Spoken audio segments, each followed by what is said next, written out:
Hi, welcome to the meeting of the San Francisco Public Library Commission for January 21st, 2021. The time is 4:31. My name is Margot Schaub. I'm the Library Commission Affairs Analyst. As an ongoing reminder, due to the COVID-19 health emergency and to protect library commissioners, staff, and the public, the San Francisco Public Library, main library and the Cret Auditorium are closed. However, members will be participating in the meeting remotely. This precaution is taken pursuant to the statewide stay-at-home order and all proceeding local, state, and federal orders, declarations, and directives. Commissioners will attend the meeting through video conference and participate in the meeting to the same extent as if they were physically present. Public comment will be available for each item on this agenda. Members of the public can observe the meeting using the Webex system by following the link in the library's event calendar or by calling 1-415-655-0001 and entering the access code for this specific meeting. The access code for today's meeting is 146-685-9758. When connected by phone, members of the public can dial *3 to be added to the public comment queue. Individuals joining via Webex should click the raise hand button in the lower right-hand portion of the participant panel in order to be added to the queue. Best practices for all public commenters are to call from a quiet location, speak clearly and slowly, and turn down your television or radio. Each commenter will be allowed 3 minutes to speak. All commenters will remain on mute until their line is open. In facilitating this meeting this evening and to moderate public comment is the library's digital strategist, Bill Cole. Mr. Cole will be calling upon members of the public by name or by caller number to prompt each attendee who wishes to provide public comment. The chat function built into Webex will not be monitored by commissioners or presenters and is not intended as a channel for providing comment or feedback to the commission. Commissioners and presenters will not respond to content added to the chat. I will now commence with roll call. Library commissions in attendance are President Wardell Giarduzzi, Vice President Susan Mall, Commissioners Lee, Long, Wolf, and Dr. Lopez. Thank you very much, Margot, our Commission Affairs Analyst.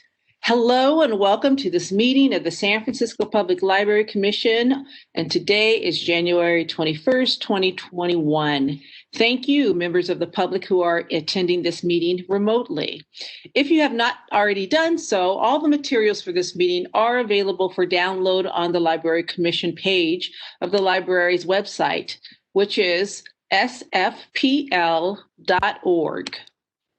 We have a total of 7 agenda items today, so we are going to begin with item number 1 on the agenda, and we're going to open it up for general public comment. Now, members of the public who wish to provide general public comment should now raise their hands in order to be added to the queue. If you are using the WebEx interface, click the raise hand button in the lower right-hand portion of the screen. If you have called into the WebEx dial-in number at 1-415-655-0001, please press *3 to line up to speak. Madam Chair, Operations is checking to see if there are any callers in the queue. If you've not already done so, please raise your hand in Webex or press *3 to be added to the queue. For those already on hold in the queue, please continue to wait until it is your turn to speak. Madam President, there are callers in the queue. Thank you, Operations. Please begin allowing general public comment.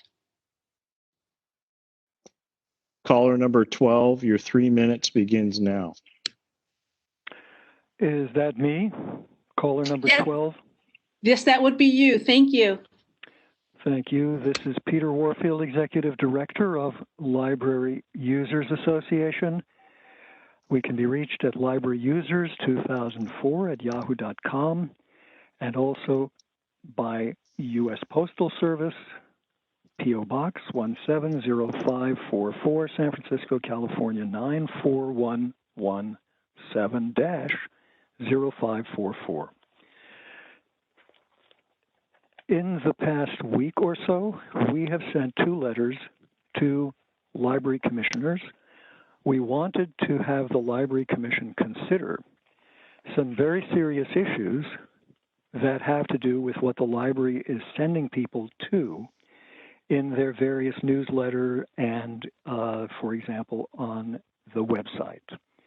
We were not given library commissioner contact information with respect to emails by the city librarian, although we requested that because we felt it was urgent that these matters be considered and be considered promptly. We were offered to have the material forwarded, which took, I think it was quite some hours, and possibly the next day. In any case, previous requests have also resulted in delays, and in one case, in particular recently, the full matter was not forwarded.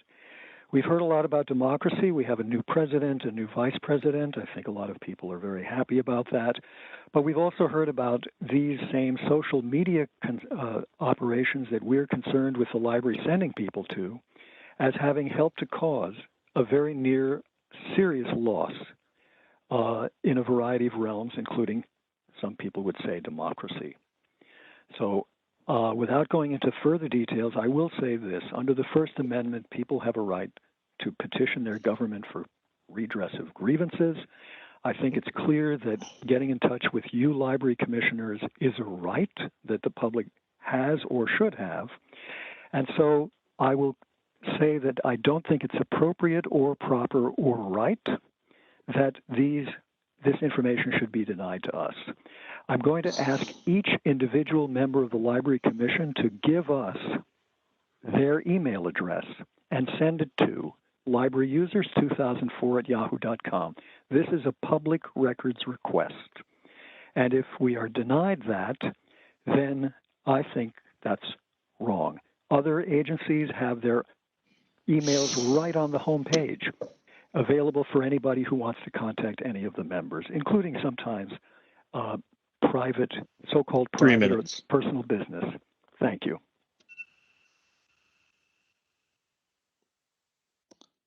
Madam President, there is an additional commenter in the queue.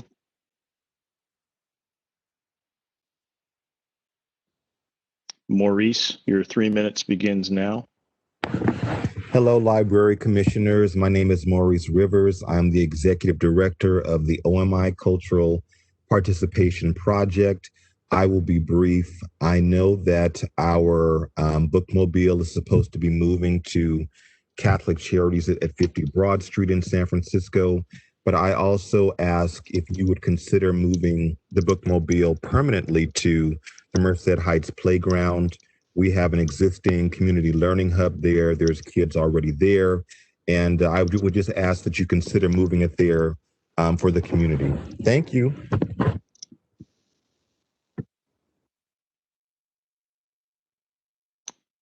Madam President, there are no additional commenters.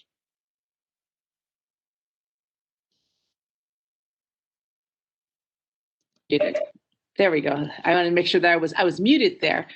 Okay, so we are going to then move on to the second item of our agenda, which is the election of the commission officers for 2021. This is a discussion and action to nominate and or elect library commission officers. And those officers are president and vice president for 2021. But before we move into our commission discussion and action process, we will first take public comment on this item.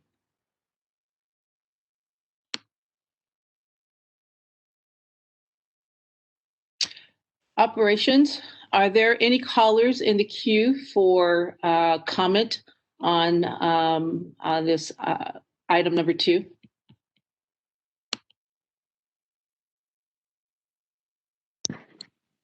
Madam President, there are presently no commenters in the queue. A caller just came through. All right, go ahead and put the caller through, please. Caller number 12, your 3 minutes begins now. Yes, I'd like to ask why I'm caller number 12 while the previous caller had an actual name.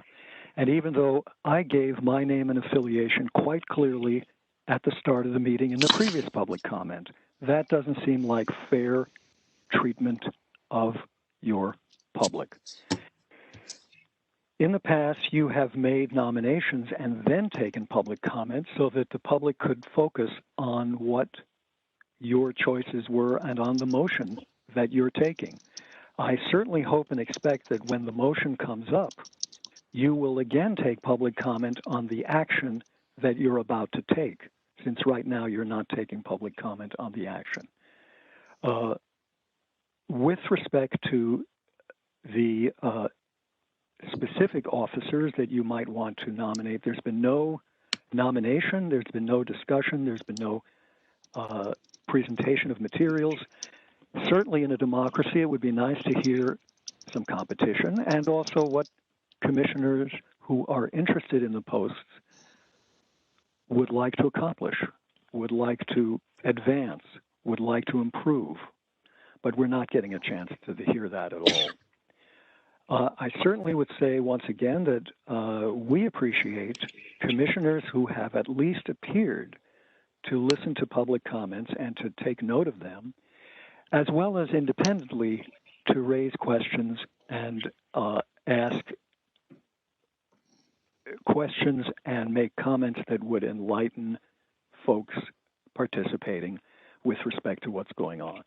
And so as far as we're concerned, Commissioner Mall is one of the folks who has been most attentive to what's going on, most knowledgeable about what is at issue, and has actually appeared to, excuse me, most frequently seem to listen to public comment without necessarily agreeing or disagreeing, but taking into account what has been raised by the public, and not just us personally. So I would certainly urge that you put a new president into nomination, and that it be Vice President Mall, and that you not play let's look like the old Soviet Union, where you nominate one person that's been prearranged, and then you nominate another person for the other position, for the vice president position, and then everybody unanimously agrees. Is that democracy?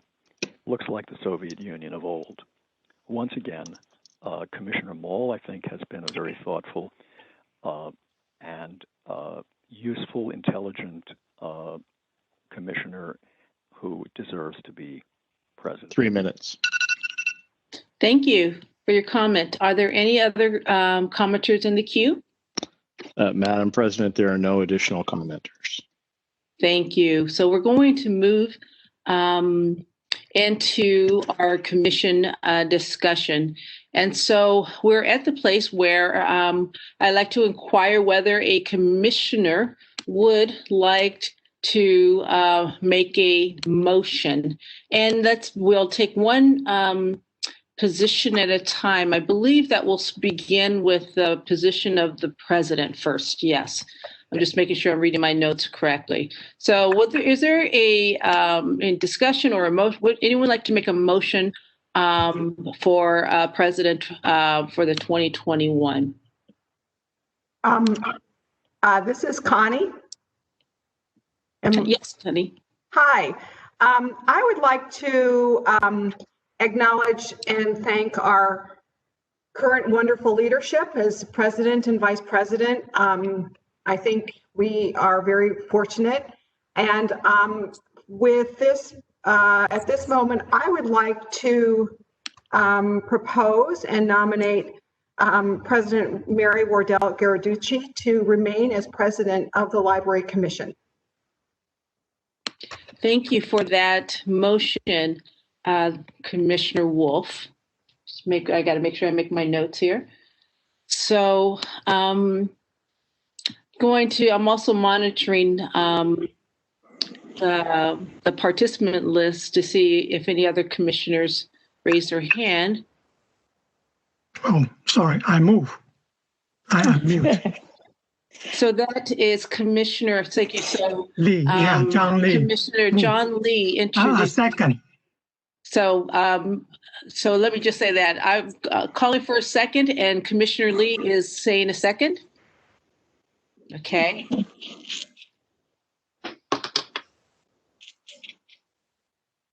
So we have a motion from Commissioner Wolf, Connie Wolf, and we have a second from Commissioner John Lee to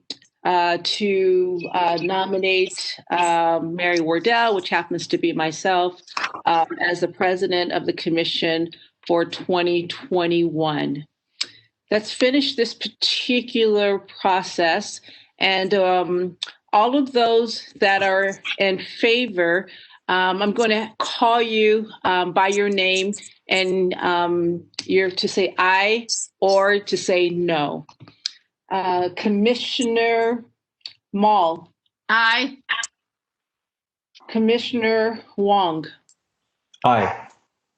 Commissioner Lopez. Aye. And let the record note that Commissioner Ono is not present at the meeting to make to respond to this vote right now. All those in oppose?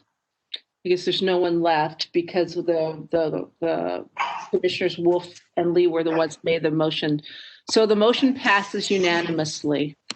And I want to thank you for your entrustment of me for this year. And my goal would be to move the agenda forward that has been set for us and by us. And specifically want to ensure that the work we do responds to the economic needs of the communities, the educational needs of the communities, and the racial equity needs of the communities. So thank you all very much. So now we're going to move into the next officer, which is the vice president. I will inquire whether a commissioner would like to make a motion for our vice president for 2021. I would. Can you hear me? Can you hear me? Yes, I can. Okay. This is Commissioner Mall, and I have a few things to say. Number one, I have thoroughly enjoyed being the vice president of the commission and taking over when Madam President has not been available. That's number one. Number two, I really appreciate very much the comments that the public made about me, and I take my role as a commissioner very seriously and will continue to do so. But I do feel that the officers should be moved around a little. And I've had the job, I don't even know how long. Margot, maybe you know how long I've had this job. But I'm more than happy to share the wealth. And I do support our Madam President's staying in the role, because I do think there needs to be continuity. And I think that she is ultimately qualified, number one, to be the president, but also to work on the diversity issues that the library is facing right now. Uniquely qualified, and we're very lucky that we have her in that job. So going forward, I would like to nominate Commissioner Wang for the role of Vice President of the Library Commission. Thank you, Commissioner Mall. So we have a nomination of Commissioner Wong, that's Pete Wong, for Vice President. Do we have a second for that motion?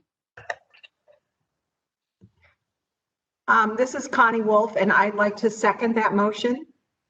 Okay, we have a second on the motion made by Commissioner Mall, and let the record show that the second is made by Commissioner Connie Wolf. So I'm wondering if I could just make a couple comments before we continue. Absolutely. Okay. And you know what? If we were physically together, I'd be able to monitor better. So you're going to have to stop me because it's hard to see in this little tiny screen. Yeah, no, not at all. It's the screens are difficult.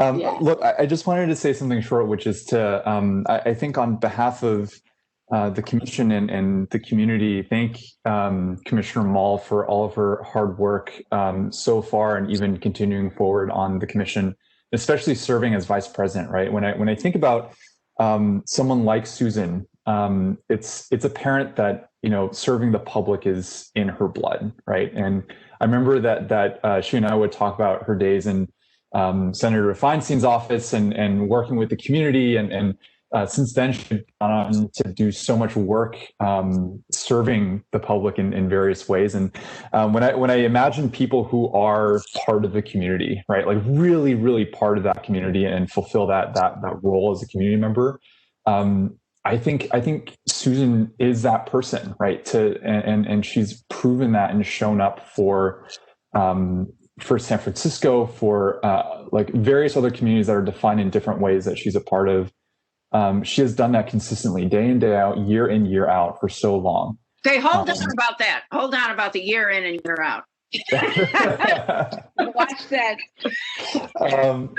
She, I think specific to the Library Commission, she's also stepped up in so many different ways, right? So not only as vice president for the commission, but also representing the commission in so many other capacities, right? So on the Arts Commission, on the One City, One Book selection committee, right? She's goes out of her way to represent us, and she does it really, really well. And so regardless of how the vote kind of comes through, I think, Susan, we all appreciate you so much. And you have left a mark on this group, and I'm looking forward to continue to work with you in whatever capacity you hold.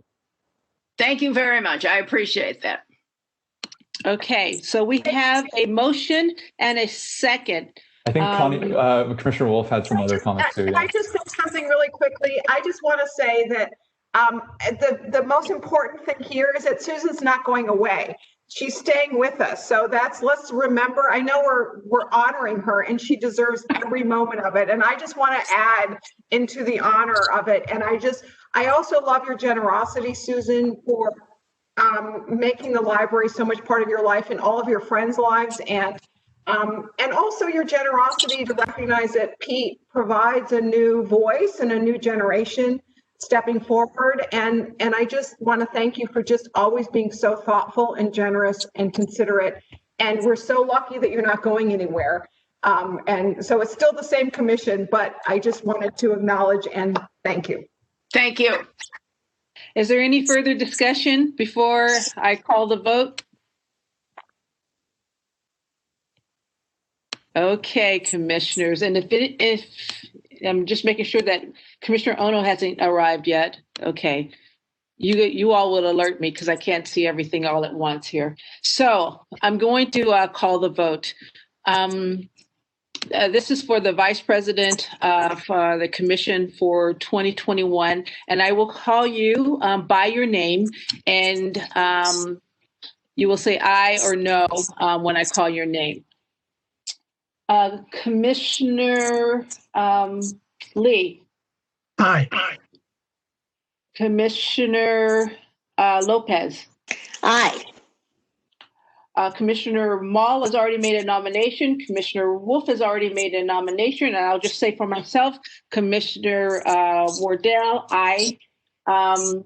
And the one that's being nominated is not the one to be called upon. So, because he's accepting it, and all those, so everyone has said aye, and that means that the motion passes unanimously.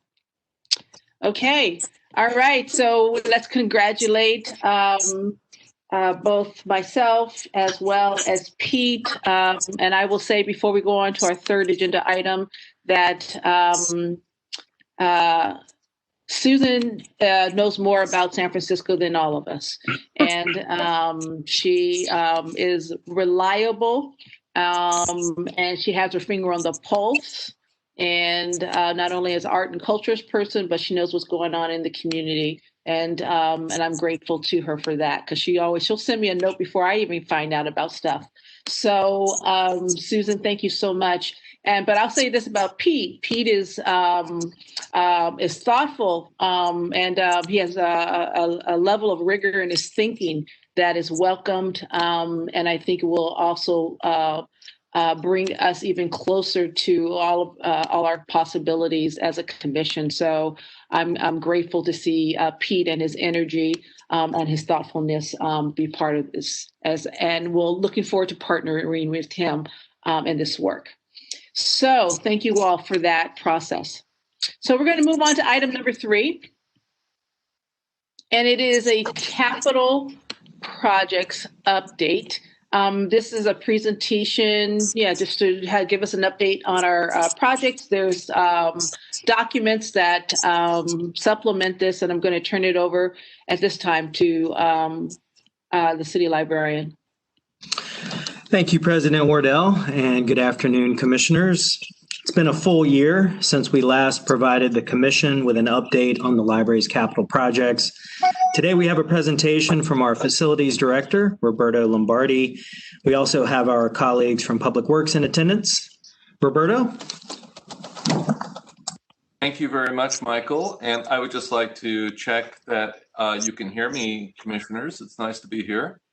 We can hear you. Thank you. Excellent. I have missed presenting, so I'm Roberto Lombardi, your Director of Facilities, and it seems like a long time since I've seen you in the Correct, and look forward to doing that again someday. I'd love to give you an update on our capital projects, which we have been pursuing, and some of our strategies for future projects. And so I think we'll jump right into our next slide, please. Thank you. So as an overview, we have 30 buildings that we maintain in facilities. The main library is the largest of those, of course, at 376,000 square feet.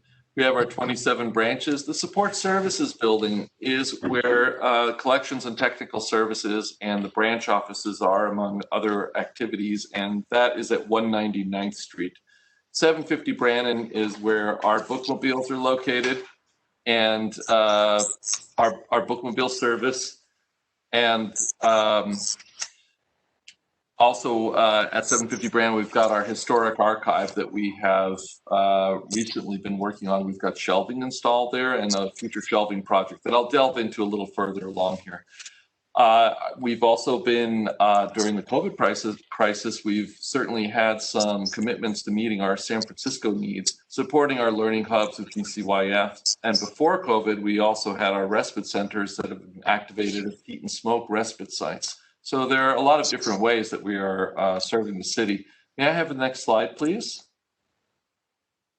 Some of our active priority projects, which I would like you to be aware of. Our automated materials handling system has been completed, which is located at the lower level of the main library. And this is a system which is primarily meant to handle the flow of materials to our branch libraries. And the machine which existed before on the first floor of the main library has also been completely renovated. At 750 Brannan, as I touched on before, phase 1 has been completed, which is the installation of shelving for our history and archive center.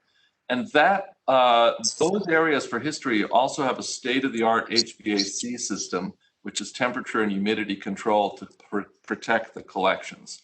We are now pursuing additional shelving in the remainder of the building to move some of our collection from Brooks Hall ultimately. At the main library, after many years of service, and you can imagine how heavily used our elevators are, we're pursuing an almost $5 million project to rebuild all of the main library elevators. That will result in a significant improvement in our service to patrons because of a major reduction in breakdown time. As you can imagine, when we're very crowded, the proper operation of the elevators is very important. At the support services building, we are almost complete with a project to replace many of the windows in the building, which were very inefficient, were leaky, and also allowed a lot of sound into the building. And by the way, I'll have some photos of some of these projects following just a few slides in the future. At Mission Branch, we have our design complete, and we're expecting to go out to bid on that wonderful project in the first quarter of 2021.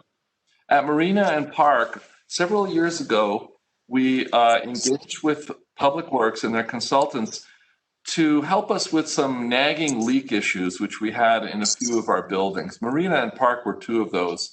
And we had waterproofing experts come in, and they have designed some corrections for those projects. And we are anticipating the completion of roof and waterproofing repairs at Marina in the third quarter of 2021. And at the moment, we're in the design process for Park. Also at the support services building, we have to install a new roof at that building. It's been quite a few years since we purchased that building, and the roof was existing before we purchased it. And also the rooftop HVAC, after many years of the marine environment here in San Francisco, is due for replacement. May I have the next slide, please? Thank you. In past years, we've appropriated money for priority renewals based on a rough order of magnitude estimates, with the assistance, of course, from our colleagues at Public Works. Revised estimates more recently, as we drilled down on several of these projects, have shown a budget gap, which we would like to point out. At the Marina waterproofing and Park waterproofing, both of those projects have expanded somewhat in scope as more details were revealed about some of the waterproof issues that we had there.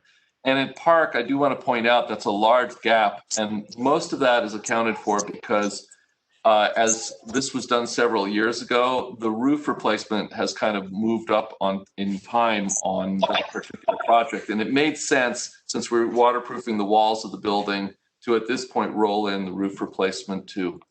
And finally, at 199th Street, the scope of the project there has increased somewhat due to some mandates from the city.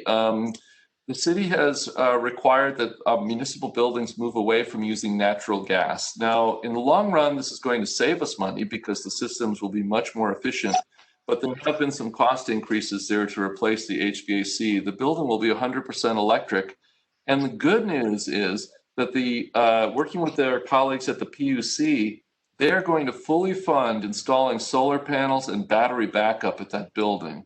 So it's going to be a very exciting upgrade to the building, which has been a very valuable asset to our services. May I have the next slide, please?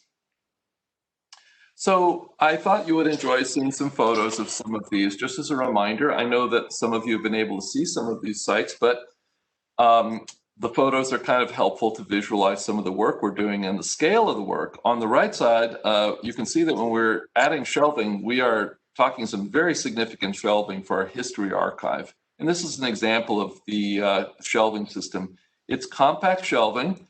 It's very large, so it's electrically driven. So these are not an old mechanical system, but the staff basically will push buttons and motors will move the compact shelving to the left or right to provide access. At Brannan, we also park all of our bookmobiles. And the lower left photo is the space at Brannan Street, which is not currently occupied by the History Archives shelving. That is where the future shelving, which will accommodate materials in Brooks Hall, will be installed. And that has been 90% designed at this point and will be going out to procurement later this year. Next slide, please. This is a picture of our automated materials handling system, a portion of it on the lower level. And actually, it's one of the largest systems of its kind on the West Coast, given our volume of material that we move. So when the materials come in, on the right side, you see a screen, which is what the operator sees as they feed material into the system. And on the left, you can see a conveyor beltway where the materials are taken and they go down that beltway and automatically get dropped left or right into the basket for its destination. And it's a very efficient system and really very, very improved ergonomics for our staff versus doing all of this manually. Next slide, please. This is a photo of the new windows that have been installed in the support services building at 199th Street. You notice the multiple panes. There were historic requirements. This building is actually historic. And so the San Francisco Planning Department was involved, and they had their say in what the windows should look like. So these actually reflect what the original building windows were like in appearance. The building was originally an industrial factory type of building. So from the outside, besides the improvement in energy efficiency and the reduction of sound and just the thermal comfort that will benefit the occupants, There's also a little benefit to the neighborhood in that the building will be improved in its appearance. Next slide, please. And I think this building also helps because the number that you see for our budget on the HVAC and roof at 199th is a large number, but as you can see from this photo, it's a large project. The roof is quite large, and you can see in the center of this photo some of the HVAC equipment which is out on the roof. And the roof is large enough that kind of out of view behind the equipment here is a pretty large area where the solar panels will be accommodated on this project. So that we're very excited about that particular aspect of the project. May I have the next slide, please? The Mission Branch Library, one of our pride and joys. We're so excited that this will be going out to bid. And here is an exterior shot, the architect's rendering. Next slide. And an interior shot. It's a very contemporary, a very light-filled, very community-oriented space. And again, we're so excited to see this come to fruition. And thank you so much for your support on this. May we have the next slide, please? Looking at our needs and priorities, we are very dedicated to maintaining all of our buildings in a state of good repair. By maintaining a state of good repair, we will avoid larger capital projects in the future that would be needed to catch up with deferred maintenance. So maintaining a state of good repair is important to us. Our other priorities now are to look down the road to the Chinatown renovation, that Ocean View, new construction. We're always looking at energy efficiency and climate resilience, and this is kind of a partnership with the city too. We certainly want to be best of class in those areas, and the city also will provide us some guidance, and we of course have to comply with any regulations that the city decides are in the best interest of all of the citizens. And finally, it's supporting programmatic priorities, because that's what we're really about. We're not just about the buildings. I love an expression that a Japanese architect, I don't remember his name, but he said, it's not so much the teacup, but the tea. So we love to have beautiful teacups, but it's really what happens inside our buildings that is what's really exciting about maintaining them in good repair. Next slide, please. Some of our strategies going forward are to maintain that good repair funding so that we can deliver all these as needed projects. Looking at pursuing citywide capital for some of our major projects. And then we want to develop and fund further energy efficiency and climate resilience improvements. For instance, with our increasing heat and increasing smoke, I think our buildings need to respond to that to better serve the citizens of the city. And then finally, considering what will the facilities need be as part of the forthcoming our strategies and racial equity planning. So we're trying to look at the whole picture here in a holistic way. Next slide, please. After the presentation, I'm available to answer any questions that you may have. And I thought I would leave you with this lovely photo from our Bernal branch, Bernal Heights, one of our really beautiful historic branches. And I think this picture really shows what a commitment to excellence the library has shown towards maintaining our facilities and renovating. One of my favorite photos here. Thank you very much, Commissioners. I appreciate the opportunity to present this to you.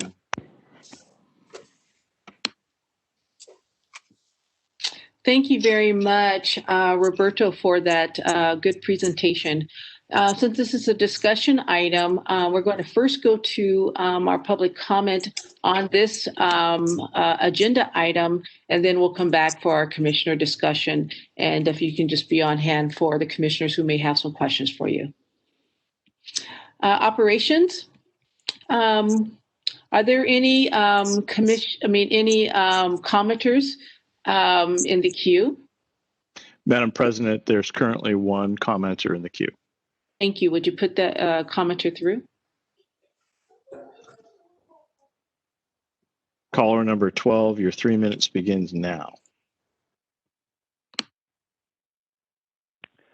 This is Peter Warfield, Executive Director of Library Users Association. We can be reached at libraryusers2004@yahoo.com. Also by mail, P.O. Box 170544, San Francisco, California 94117.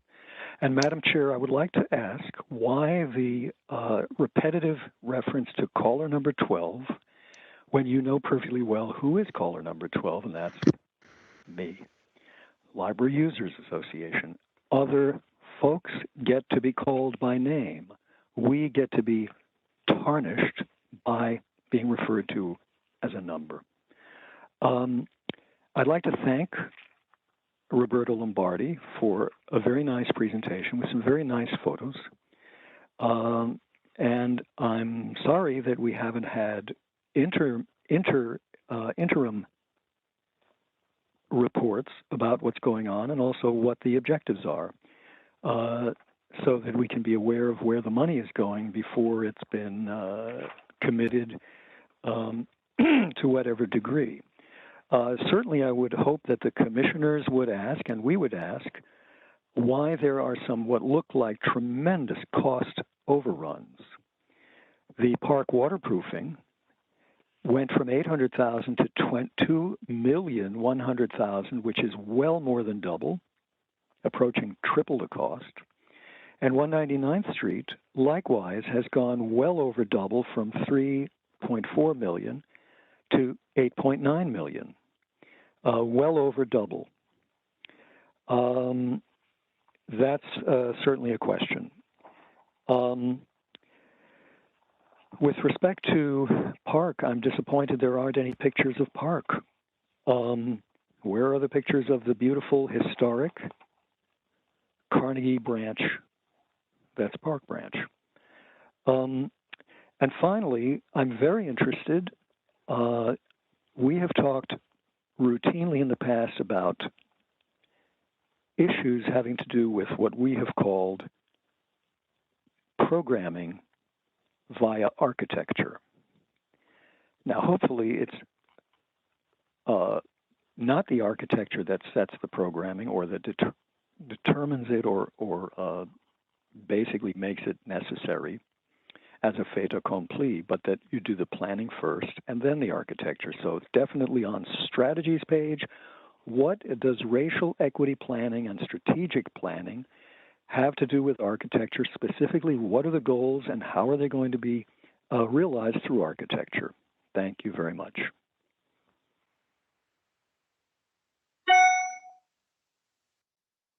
Thank you, caller. Operations, are there any further commenters in the queue? Madam President, there are no additional commenters in the queue at this time. Okay, thank you. So we're going to move into our commission discussion on item number 3. And we have Roberto Lombardi here, commissioners, for any questions or comments that you may have for him. And I'm going to, I'm just monitoring. Oh, Teresa, a commission, make a note for the record that Commissioner Ono has joined us. I'm monitoring who's here and monitoring any hands. So if you'd like to make a comment or you have a question on regard to item number 3, please raise your hand at this moment.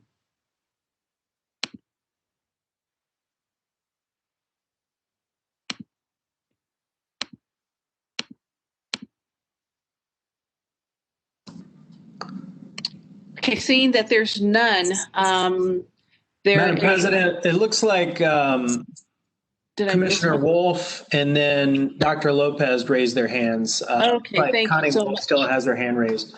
Thank you so much. It's not showing on my screen, but I thank you so much. So I'm good. It looks like I'm gonna need a little help this evening.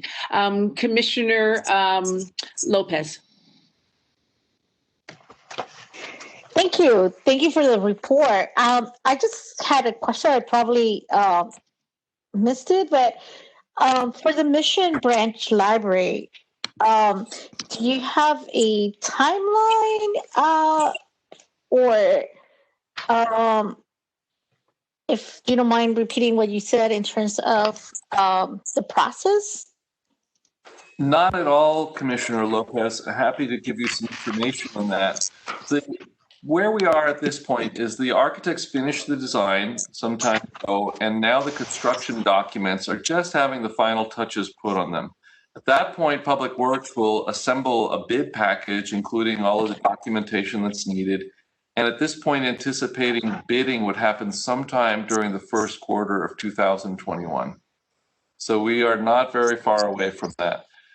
The process of that is often, it's a little difficult to predict, but I would anticipate sometime in the latter part of the year, we hope to be in construction. One of those things that's hard to predict is when you bid, are there bid protests? Does everything go smoothly or not? It's quite a complex process. But that's where we are right now. Does that answer your question, Commissioner? Yes, thank you. You did answer my question. Thanks. Thank you so much, Commissioner Lopez. Commissioner Wolf. Thank you. Thank you so much for your presentation. I really appreciate the scope of what you and your team oversee, from the smallest of details to the largest of projects, and all the care that you bring to your work, both inside and out. And I really love the tea and teacup analysis. Given some of the overages that we're seeing in some of the other projects, I just want to be sure that as the mission branch gets bid, that we're prepared to address any overages up front. I know that the team gives so much care into making sure the program needs are met through the architecture, and that drives the architecture. So I just want to be sure that the team's ready for the inevitable process of value engineering that will not compromise the integrity of what you all have achieved. But I also wanted to thank you for your efforts, and we look forward to the mission branch taking off in this coming year. Thank you very much, Commissioner. And we will pay very careful attention. The mission branch scope is largely set at this point. So any overages there would be from things discovered under construction, which will require some very careful construction management to make sure we stay on top of those things. And then some of our overages, like Park, for instance, has been mentioned. Again, I want to mention that we rolled the roof project. When that was originally budgeted, it was just to waterproof the walls.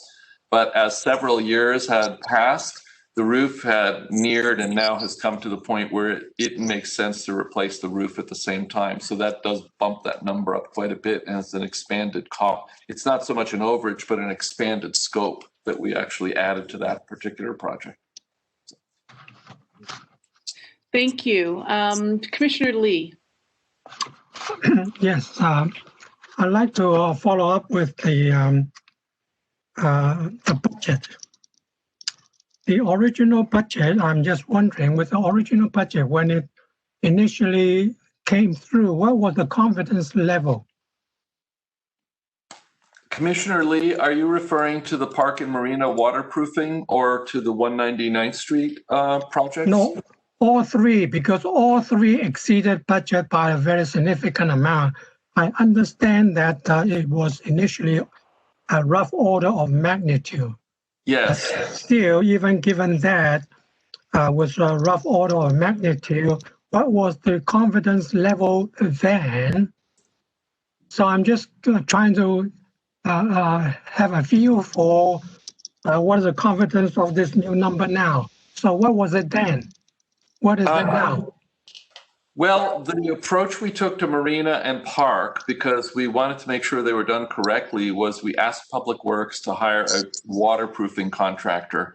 One hiccup we did run into that caused some increased costs was very unfortunate and somewhat tragic, which is that the principal of the first company that was hired passed away in the middle of the project, and the company was dissolved.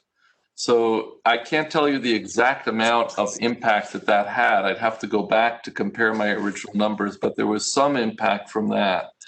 Furthermore, when you're doing waterproofing,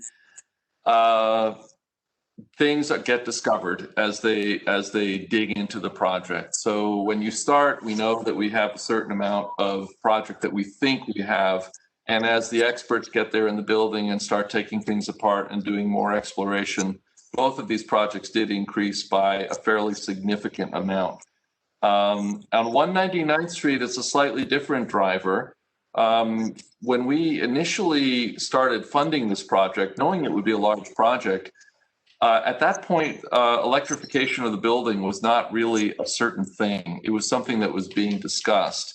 And so we wound up really having some increases caused by that. But I think that's to the good, because ultimately it's going to create a building that will realize some energy savings and also has a very, very significant climate impact in that way. So I would say that we were not fully cognizant of the increases that could bring to the project. So I don't know if that helps to explain a little bit on these. They're all, I will say one thing, they're all remodeling projects, which historically perhaps we should have been more conservative with some of our numbers, because remodeling is remodeling. It's always a little bit tougher to nail down exactly. The other thing is, we have seen, although it has now slowed down in this very unusual year, but until the COVID crisis, we were dealing with escalation in construction. It was really hard to predict. I mean, it was a red hot market for quite some time. So I think those were all factors, Commissioner Lee. And, you know, if you would like more information after the meeting, if you'd like us to provide you with more information, I can certainly provide you and the other commissioners with more detail if that's your desire. Well, one of the things I will say is that we have our CFO, Heather Green, who's been wanting to make a comment. So Heather Green, do you want to respond to that? Thank you, and good evening, commissioners. Nice to be here with you.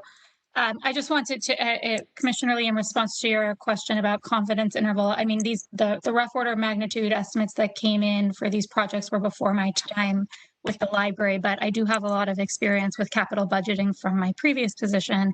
And I can say that rough order of magnitude budgets are low confidence budgets typically, especially specifically in the San Francisco market, like Roberto was talking about. And in terms of where we are today, Public Works has been refining scope. And as we move through that, the confidence interval or confidence in the bid, increases. And so I would not be expecting to see similar increases the next, from where we are to where we'll ultimately get.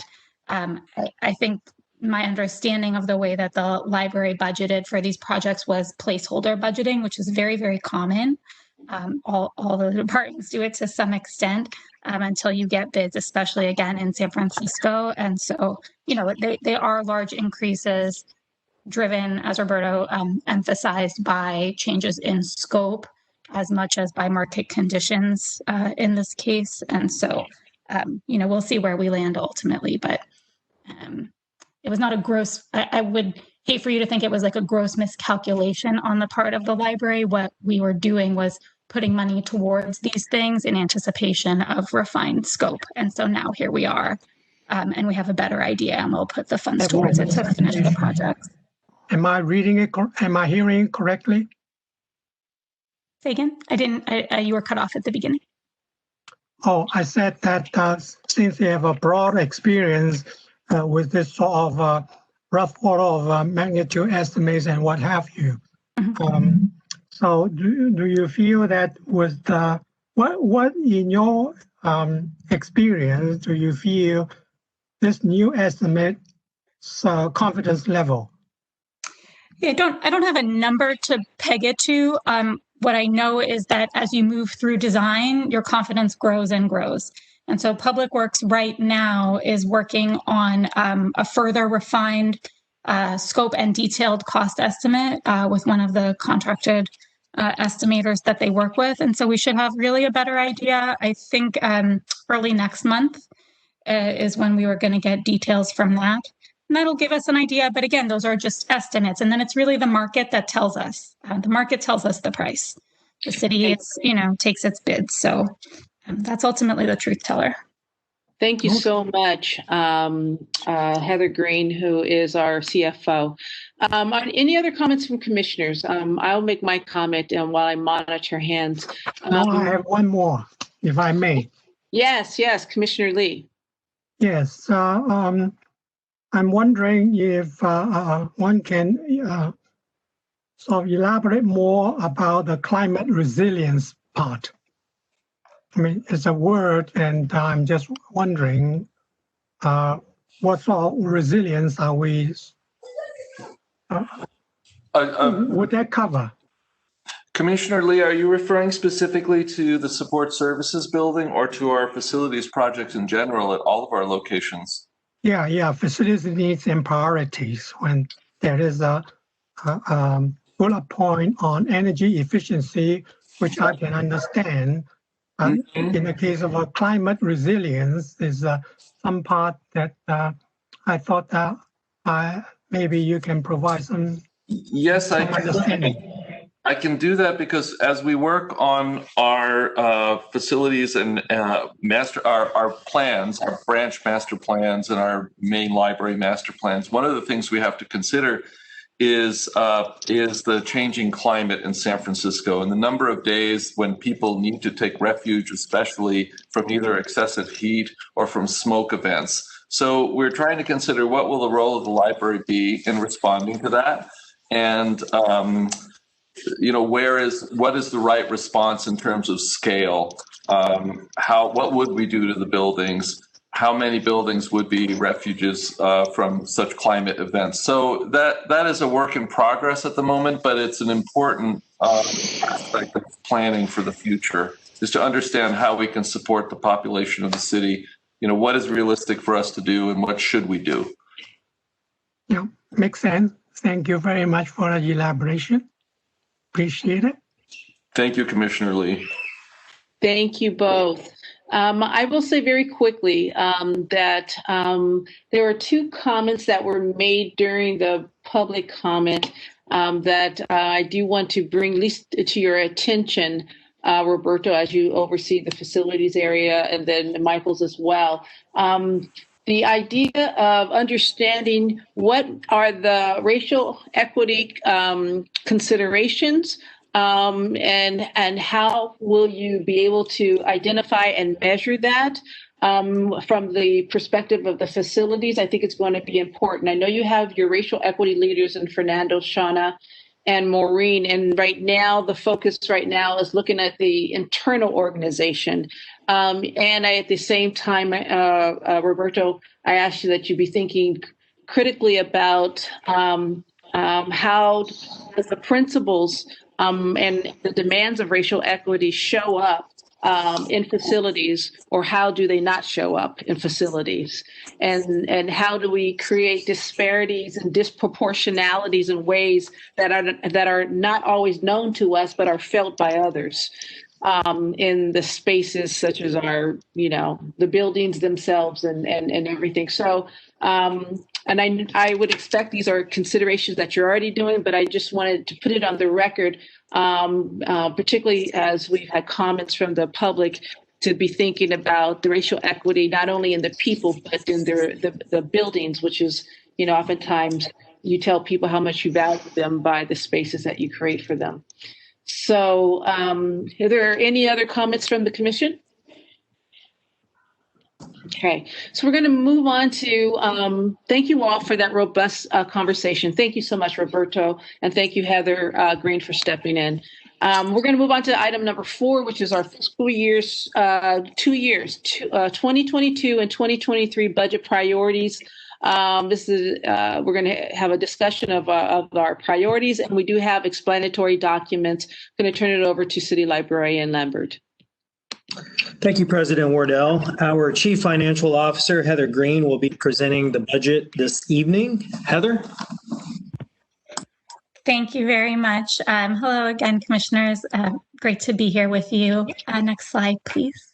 Can we get Heather's face? Oh, I thought I'm supposed to stay off. Maybe you are. I don't know. I think I'm supposed to for connectivity for everyone, but I can at least say hello. Okay. Oh, we're dealing with bandwidth issues. Okay, I understand. I just didn't know what Heather looked like, so thank you. Now you know. So now I know the whole truth. I don't love the cameras. I can't lie.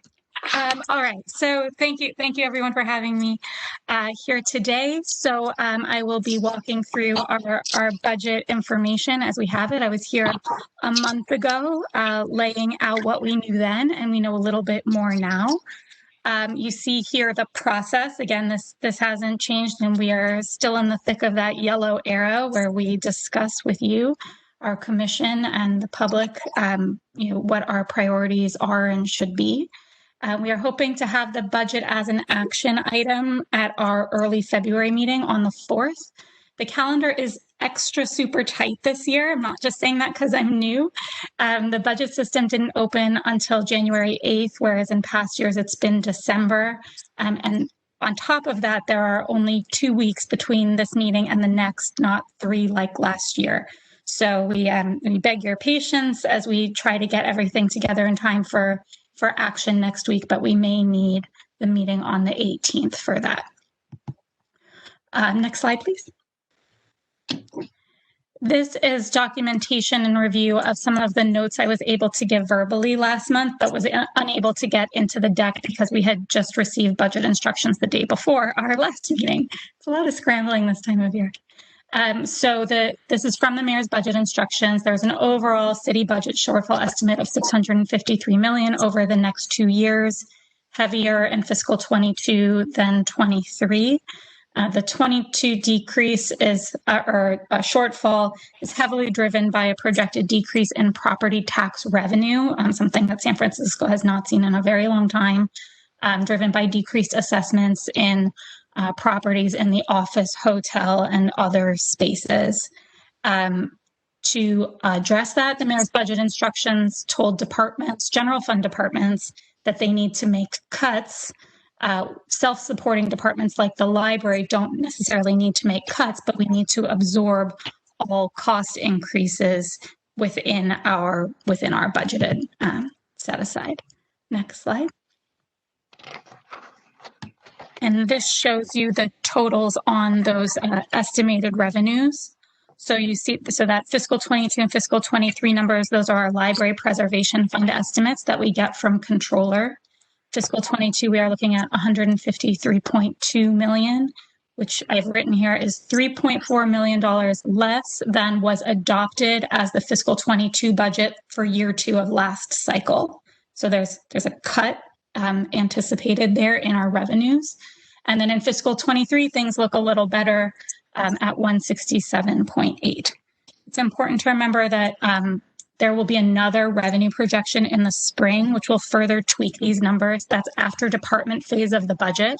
So it's out of our hands at that point and in with the mayor for balancing. In a bad year, the estimates can go down, which again, we are kind of set off from general fund horse trading, but if the library's revenue goes down, it goes down. We have a fund balance within the library preservation fund that we work with, and our office has estimated that at the end of this year, that should be something like $18.6 million. Again, this is a tentative number that depends a lot on what happens in the spring with controller revisions at the 9-month report. And also, it looks like a big number, but it's actually much lower than where we've been in the recent past. In fiscal 18, we were at 32.5. At fiscal 19, we were at 36.7. Fiscal 21, even this year, we started with $21.1 million. We are absorbing costs okay. It's not cause for concern. Just noting that we are at a relative low for our projected fund balance. And remember that fund balance basically functions as our department's reserve. So, we need to be able, when we need to be able to absorb unexpected cost increases or revenue losses or any other kinds of surprises within the budget, emergencies to the facilities, for example, we need that for those purposes. Even though it is a tighter budget picture this year, SFPL is, of course, committed to our mission and to supporting San Francisco's greater aims of racial equity and strong recovery from the pandemic. And so you will see that throughout the presentation when we talk about what we do hope to invest in the coming years. Next slide. You've seen this slide all the times I've been before you. These are our strategic budget priorities as a department, very high level, building on our commitment to being a premier urban library, all that it takes to deliver services at the level of excellence San Franciscans expect and deserve, as well as our imperatives to further racial equity and promote economic recovery. Next slide. The next few slides, I'll talk through our budget proposals. There are not a lot of major changes since we discussed these in December.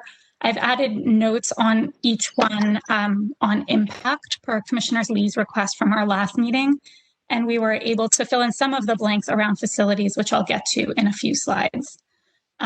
First up, though, I will talk about the proposals here that address our core library services and needs. In the first one, we have the hubs, which I'm going to go into more detail on the next slides.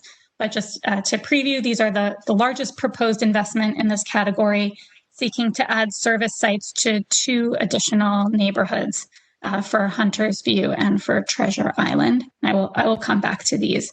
The impact there, it depends on the usage. It's hard to say.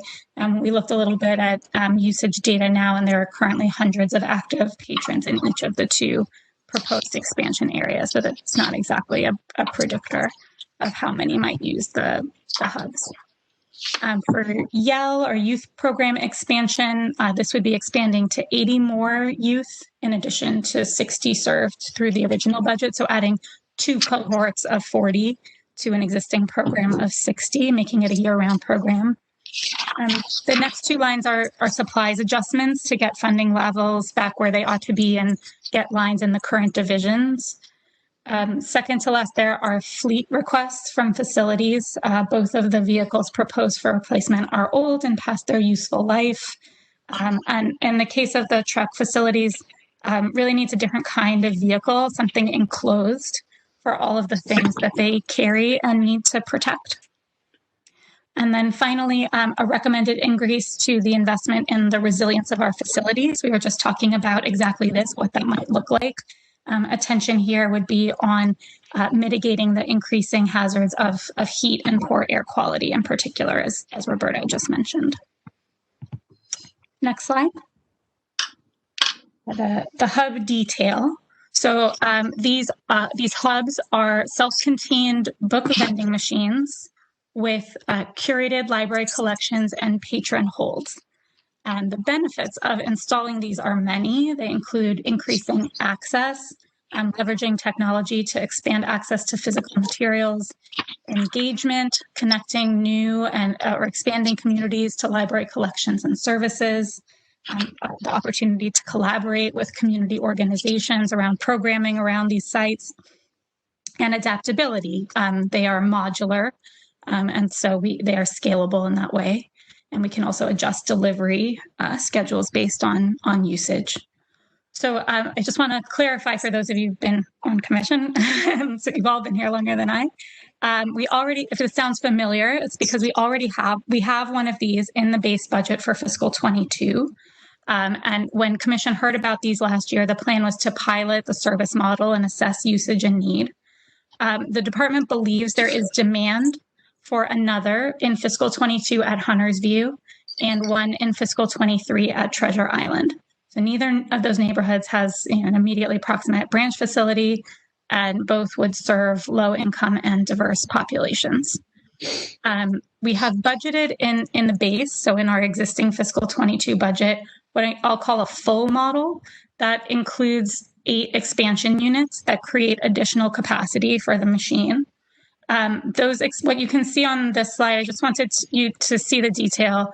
Those expansion units cost nearly as much as the base model, all in, and the initial proposal that you have in the tables here and that we are working with adds another full model at Hunter's View and another full model at Treasure Island. The goal is, with these investments, is to try to expand the reach of service into these neighborhoods and serve our equity goals. But because they are scalable, I did want to highlight that there is a lower cost alternative for your consideration, which would be for us to start smaller in 2 locations in fiscal 22 And then we could scale up in fiscal 23 and add a site if it seems promising. The investment to do so would be smaller than the hundreds of thousands that you see on the table. And if you want to go back to the previous slide, sorry. We're talking here about the top row. So we have the 460,000 in the budget already. We're talking about adding a machine so that the total budget would be 1.02, and then a third machine for 600,000. So for closer to 100,000, we could have two of the smaller machines, which come with service trade-offs. If you go back to the darker slide, please, to slide 30. Thank you. It's not at no expense, and our chief of branches, has a very clear and wonderful vision for what these could be at the fuller level. So, I'm just bringing it to you since it is a scalable investment, and we're piloting something new here. Whether we want to go big from that get-go or not was something we were hoping to get commission perspective on. Certainly, there's a desire from the library to get into Hunter's View sooner and serve that community, which I wholeheartedly support. Next slide. This shows the detail of what's planned for the collections budget. This kind of slide you've seen in past years. I'll just march through the adjustments. So we talked about the mission facility in Roberto's presentation. We do not expect to need the funds for that opening day collection until fiscal 23. And so what you see in the top two lines for the adult and youth physical budget is a decrease in fiscal 22, but then those funds come back in fiscal 23 when we expect to need them. We are proposing to add $700,000 to the Scholars at Home program, an initiative that the library hopes will connect new users to the library, entice them to come and become frequent users by sharing the wonder of books for young families. And so we are proposing that investment both in 22 and 23. And then working with our head of collections, recommending, just given the leanness of fiscal 22, as I mentioned at the outset, reducing the e-collections budget by 500,000. Shelley believed that would be adequate still for e-collections demand, especially if we are looking at reopening sometime during fiscal 22, which seems reasonable, probably not right at the beginning full force, given where COVID is in our vaccinations situation. But we're optimistic to be reopening in fiscal 22 more of our branches as libraries. So that is collections detail. Next slide, please. Our priorities in the literacy and learning program area, continuing our collection support, of course, and supporting important programs like our jail and reentry services program, the mission collection I just spoke about. Looking forward to restarting the Lucky Day collection. You'll recall, the collection of highly popular books available for immediate checkout. If you see it on the shelf, you can check it out even when there are holds on it. Making sure we have copies available for that. Promoting literacy, as I mentioned, with the Scholar at Home engagement, and then continuing to see demands in e-collections. And this last bullet here, the acronym is the Black and Brown Comics Arts Festival. So looking to launch that in a fuller form in fiscal 22 and connect with that community of graphic artists. That's all. Never mind. I'll wait till the discussion time. No problem. Thank you. I know, it's exciting. That's a cool phrase. Next slide, please. Knowing Commission's particular interest in collections, this shows the 5-year view of the budget. You can see that there is continuing growth even as we try to pace ourselves. For scale, the fiscal 22 proposed amount is about 13.6% of our library preservation fund target, and fiscal 23 is also still at about 13%. The industry benchmark is you want to be at least 10%.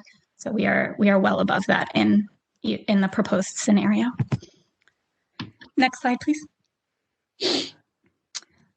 This is for our racial equity investments. There are no major changes on this slide beyond the inclusion of the impact information requested, but I do want to emphasize again, this list of proposals for the budget cycle is not by any stretch everything the library aims to do and will do with respect to racial equity. And that's a big part of who we are and how we'll be spending our staff time.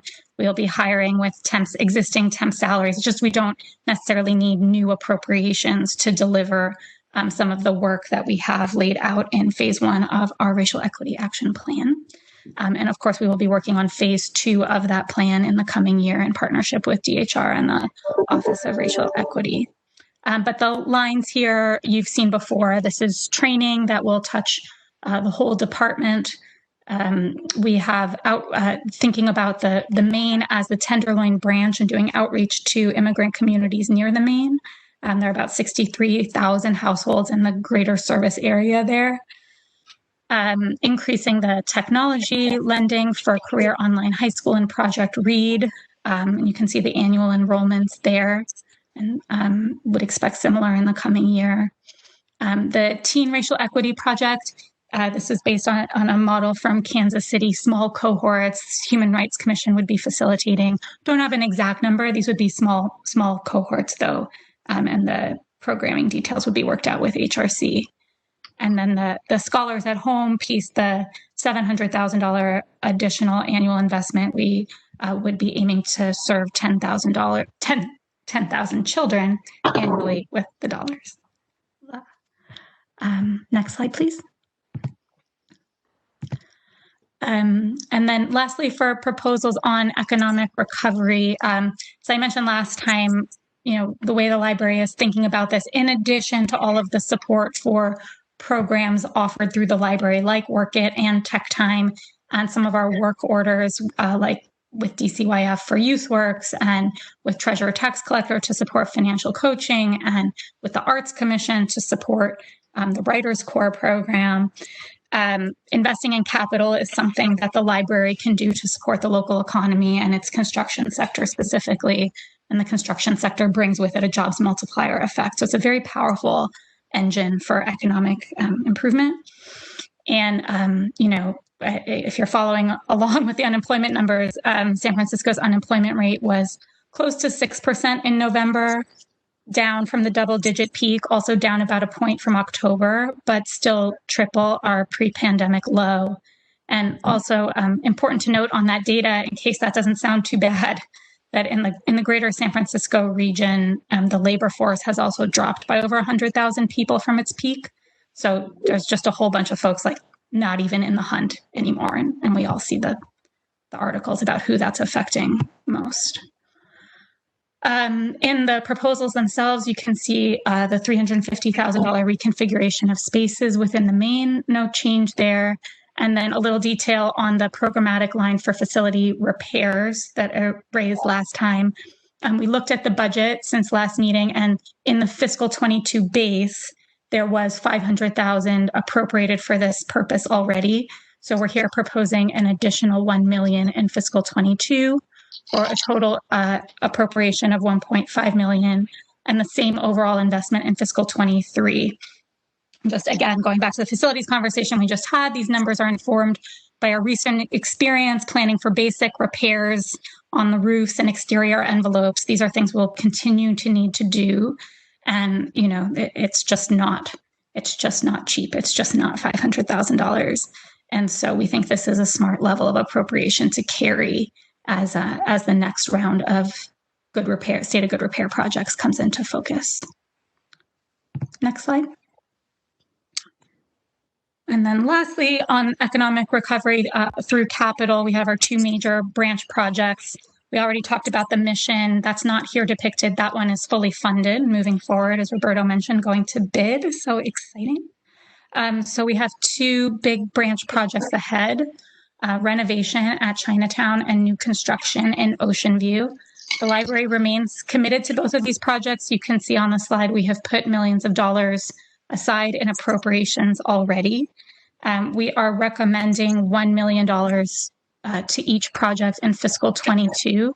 And I will have a better sense of fiscal 23 at our next meeting and fill in that TBD number then. I'm sorry, it wasn't possible to get to a recommended number on that today.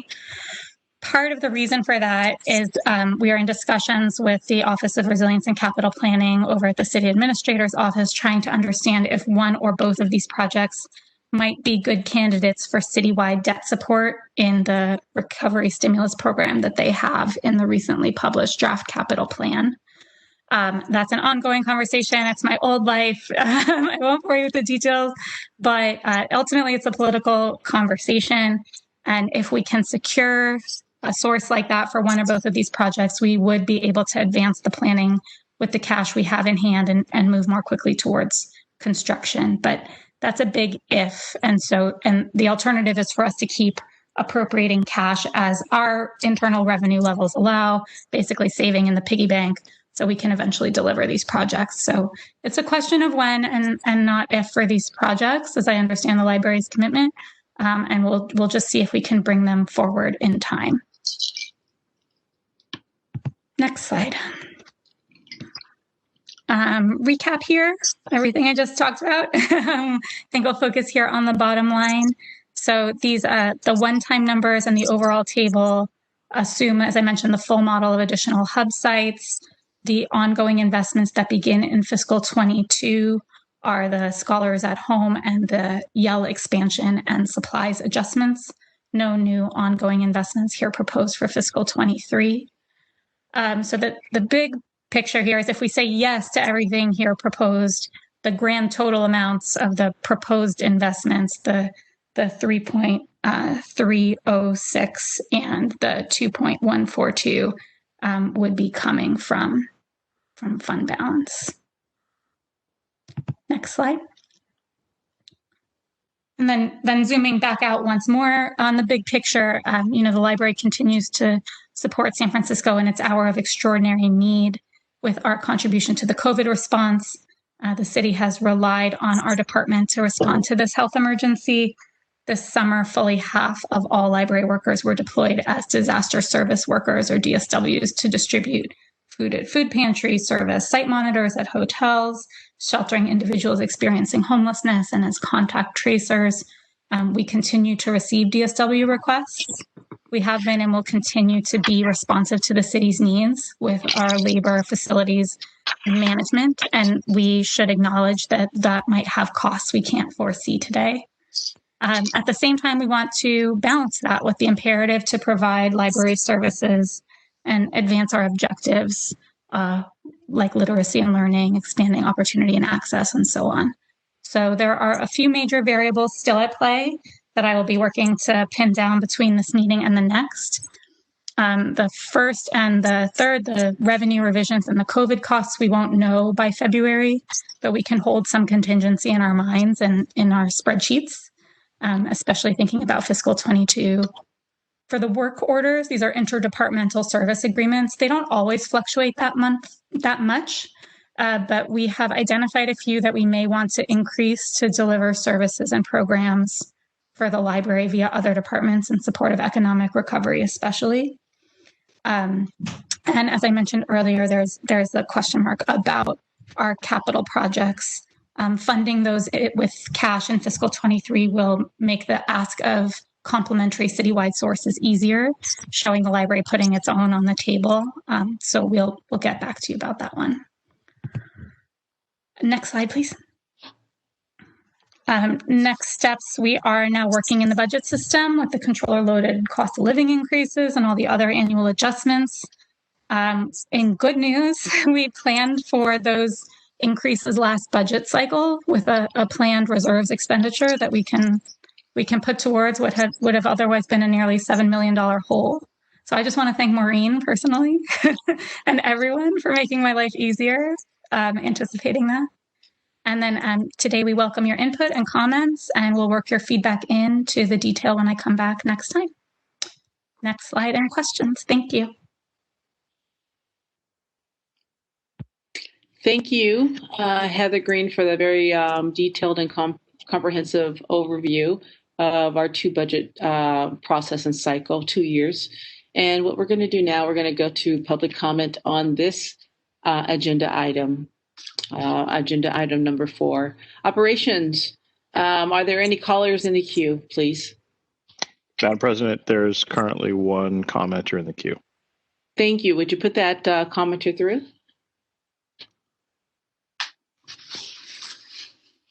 Caller number 12. Your 3 minutes begins now. This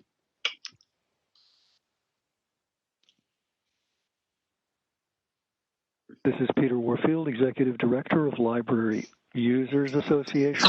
I guess since nobody else answered, I must be caller 12, since nobody seems to have the memory of who caller previously twice 12 was. We can be reached at libraryusers2004@yahoo.com. Also at P.O. Box 170544, San Francisco, California 94117-0544. First of all, thank you for this presentation. There are quite a number of things to talk about, some of which we've actually sent you letters about and would like to send more. So the first thing is to say that, excuse me, it's concerning to see that there are bigger cuts to the physical book collection than there are to the already many times enormously increased electronic materials collection. 8% cut to physical books and 5% to materials.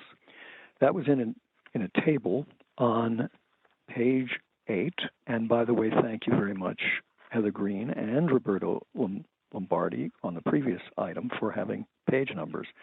Wish you would call them out as you refer to them. However, it's not clear to me why there can be cuts in the book budget, and yet when you show the collections view, there's a continual increase in the collections budget when both the e-collections and the adult physical budget have gone down. We've been concerned for years about the library's often tendency to cut books or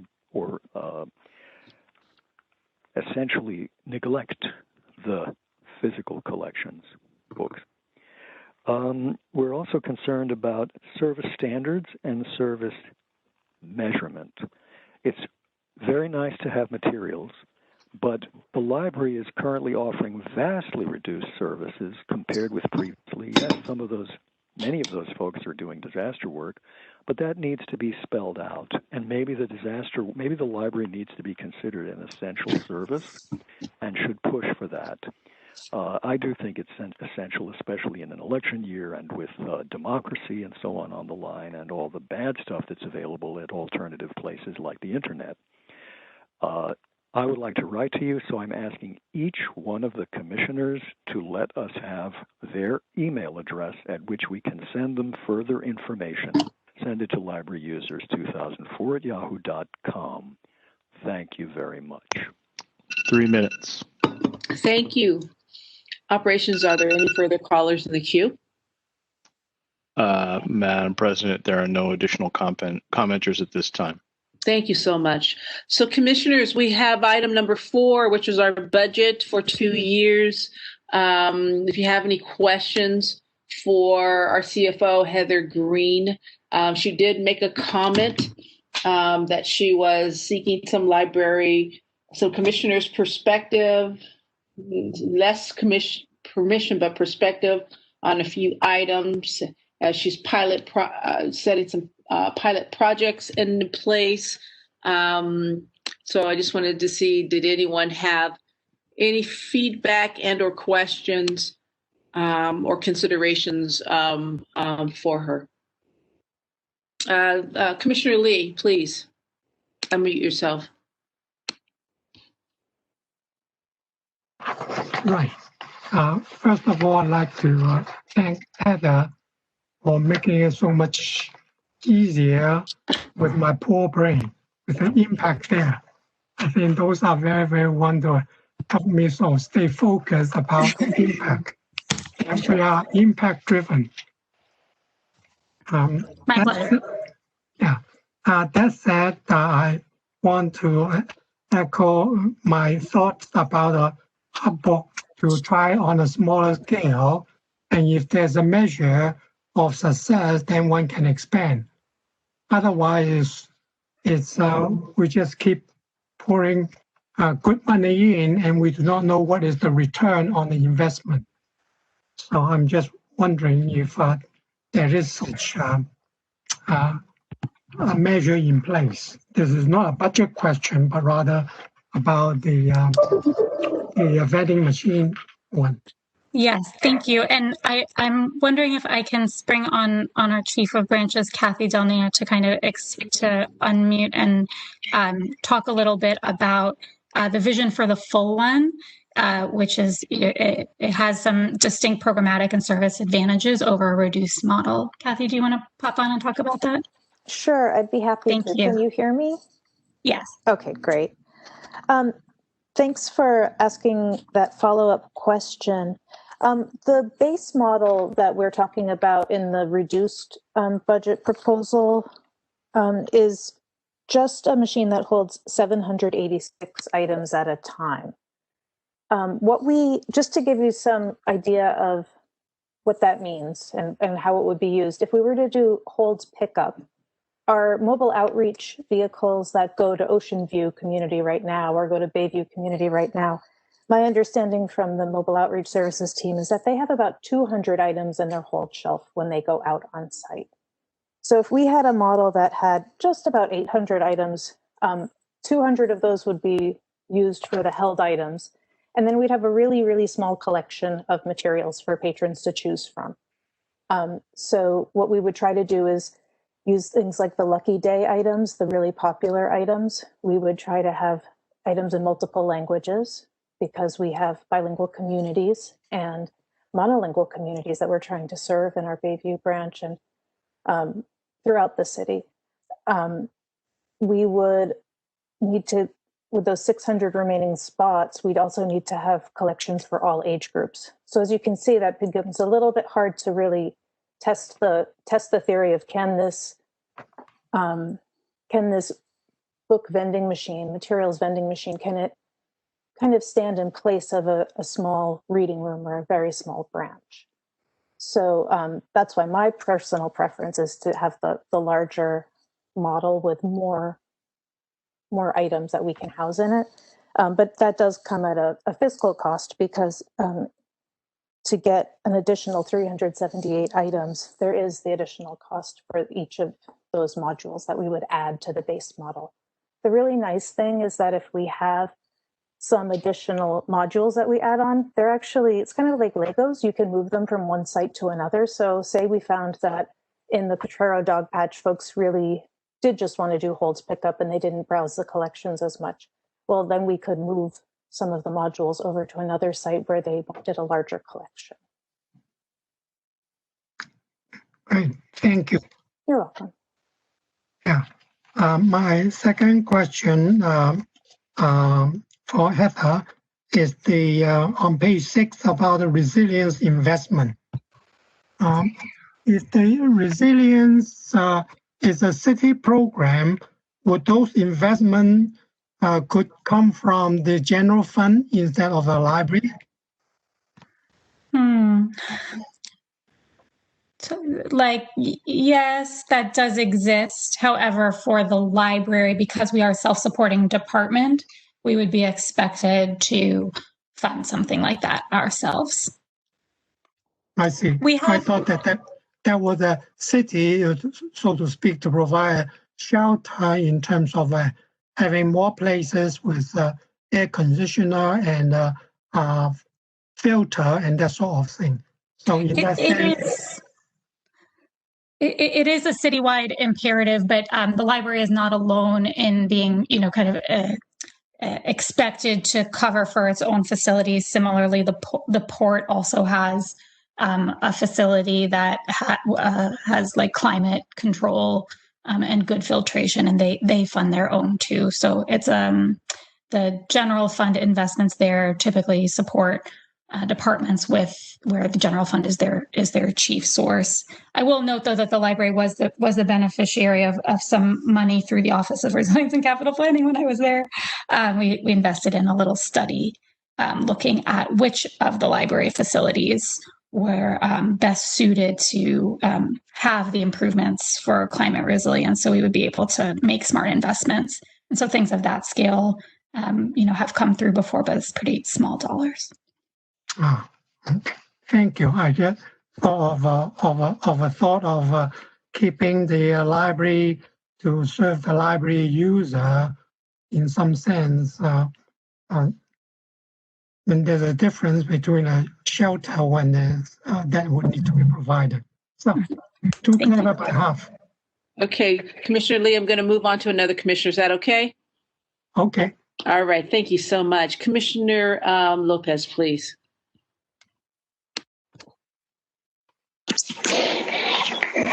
Thank you, Heather. And I think Catherine mentioned or addressed one of my questions in terms of, on page 11 on the racial equity. I had a question in terms of the scholars or home scholars or one is, in terms of books that are bilingual, and probably, I probably will need to talk to you later, but it's going to be important to make sure that books are offered in different languages, and that people that will be running this program, or that are not only bilingual but bicultural. I think that that's very important, especially because the program sounds awesome. I'm really excited. I want to learn more about it. So I think that that's just a comment, not a question. Just one of the things that I would like to make sure that we keep in mind, that not just the books, but the people that work on this project are bilingual and bicultural. Thank you. Thank you, Commissioner. And I know that our head of collections, Shelley Cocking, would be happy to connect with you and talk about the details of titles and the diversity of language and culture represented. Thank you so much for both of you. And I think that was an important statement to make for the record, Commissioner Lopez. Commissioner Wolf. Thank you. Heather, thank you so much for your presentation. And it's great that you have excelled so quickly to learn about what we do, and you have really embraced the spirit of the library. So thank you for joining the team and for getting up to speed so quickly. I have, in the past, I have voiced some concern about these vending machines, and I recognize the incredible opportunity that we have to reach out to communities that don't have branches nearby. And so this vending machine option, and that is a priority of the library, is to make sure every citizen has equal access and the ability to use the resources. So I firmly believe that. It's just that it's a lot of money for something that we haven't even tried. And I'm sure you've done all your due diligence where these machines are in place, what the lifespan is, analyzing every detail about them, and how other communities have used them, how they work, what their pluses and minuses are. And I just want to voice my suggestion that Commissioner Lee also voiced, which is, could it be possible to scale this up versus this huge investment at the start? So that's just my question, or not my question, my comment. I know how important this is, but I also want to be sure we're doing it well and in the best way possible. And I know the library does that. The staff is so diligent, but it's a lot of money in our budget. That's all. Thank you. Thank you very much, Commissioner Wolf. That was a very thoughtful comment. Commissioner Huang. Thank you. Yeah, I just wanted to share my perspective on that topic. I think the one trend I've always picked up when we talk about our budget is that our library system does a really good job on investing in meeting our patrons where they are, right? So certainly physical books, yes, and we'll continue investing in those, yes, but also the bookmobile program, the vending machine ideas, the e-collections, right? These are all sort of following the theme of understanding that people's needs are changing and how we serve the public is changing, and how government and public services, how they craft the customer or user experience around something like library services. That's all changing, right? And the perspective around what the government and agencies like the library can do for their patrons is evolving. And so I really appreciate, first and foremost, that this is just, it's very clear again that we are continuing that trend, right? And that I think is one of our strongest points. I think a couple comments within that line, right? So one is on the vending machines. Yeah, my personal kind of mental model around this, right, is that we should always be making these sort of smaller bets around the system to test what we can learn about larger concepts, right? And this is one of those for me where forget the money for a second, just like conceptually thinking about this. Like, if we can prove out that this works, then like this is cool. This is awesome, and it is just like a fundamentally new way of serving the public, and it gives us a lot more flexible model to bring service to new communities, right? You can totally imagine how instead of just one or two, like if this proves out, right, and not promising or suggesting anything, but you imagine where when all of a sudden we have 5, 6, 7 more on in the inventory, along with this Lego block approach where we can shift supply wherever we feel like we need it. Like that's a really flexible model, right? And I think it allows us to ramp up and down really well, especially as we anticipate kind of keeping in context the Ocean View branch population density shifting over the city over the next 10, 20 years. This will allow us to keep up with that, right? Now, at the same time, I just want to make sure that we, remind ourselves of the rigor behind this mental model, that it is, like, as Connie and John are saying, right, it is that we keep in mind the test and then scale, or the term that I use is like nail it and scale it, right? And we're in the nail it phase. And so let's not scale prematurely if we're not sure. Now, that said, like my comment is not necessarily like, we should strike this item or we should not do it or whatever. Like, I think if keeping in mind what Kathy was saying, if we need a certain amount of money to do the test correctly, I think that's money well spent, right? Because that allows us to learn as effectively as we can as an organization about what works and what doesn't work. And in the long view, right, extra few hundreds of thousands of dollars might be a lot today in terms of just, what a dollar is a dollar is a dollar. But in the grand scheme of things, when you compare it against, the many, a million spent on similar topics elsewhere, like if we're committing this much incremental money to learn that much more about this new concept that could potentially be something we end up relying on as a system a lot in the future, then that's worth it to me. On the second point around, the second point I wanted to make was around physical books collections and our e-collections. Again, I think this represents our intelligent adaptation to where the public is, right? And look, we're cutting e-collections by 5% after seeing usage spike by 39%, right?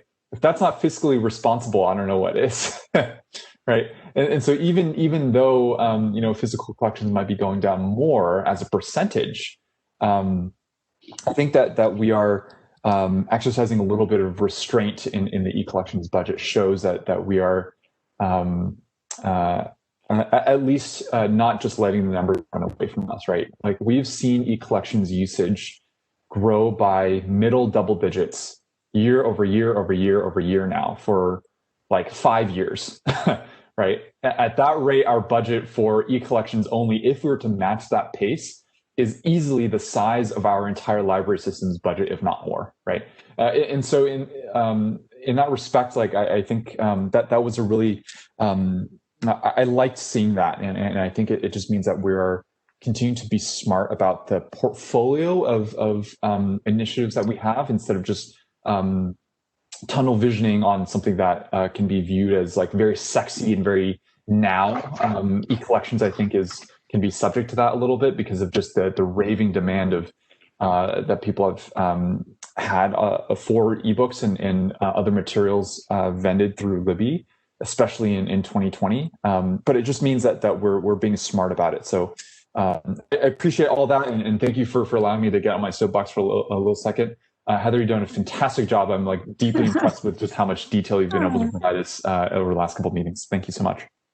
Thank you. That's a love fest. There is no greater compliment to a CFO than fiscally responsible. Thank you. I appreciate it. Fiscally responsible and who can actually explain stuff too. So thanks. I don't see any other commissioners' hands are up at this time outside of the people that already spoke. So, Michael Lambert's hand is up.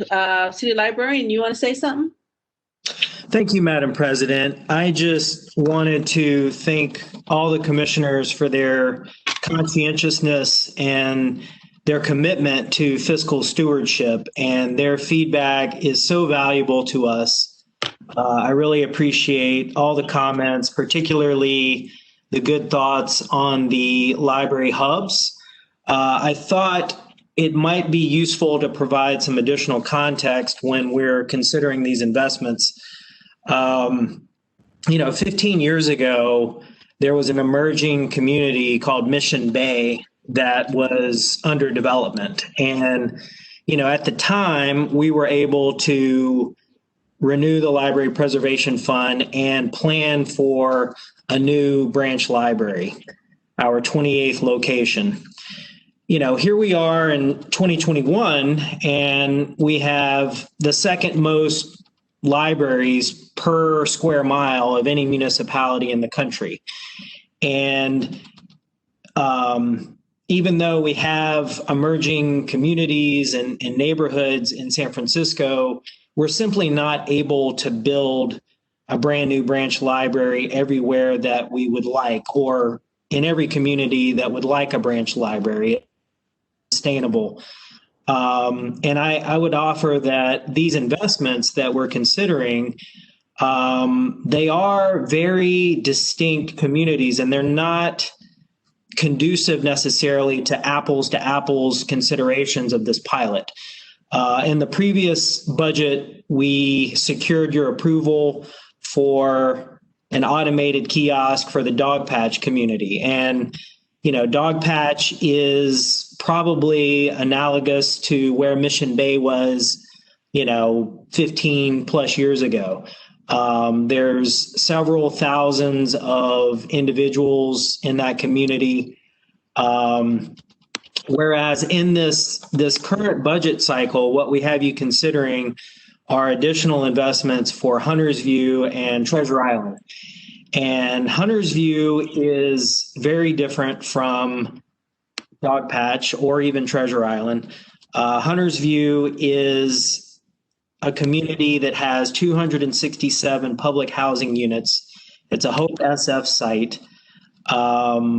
In all of these communities, they just don't have, readily accessible physical locations. So, with Hunters View, we're looking at serving, a public housing community, a Hope SF site.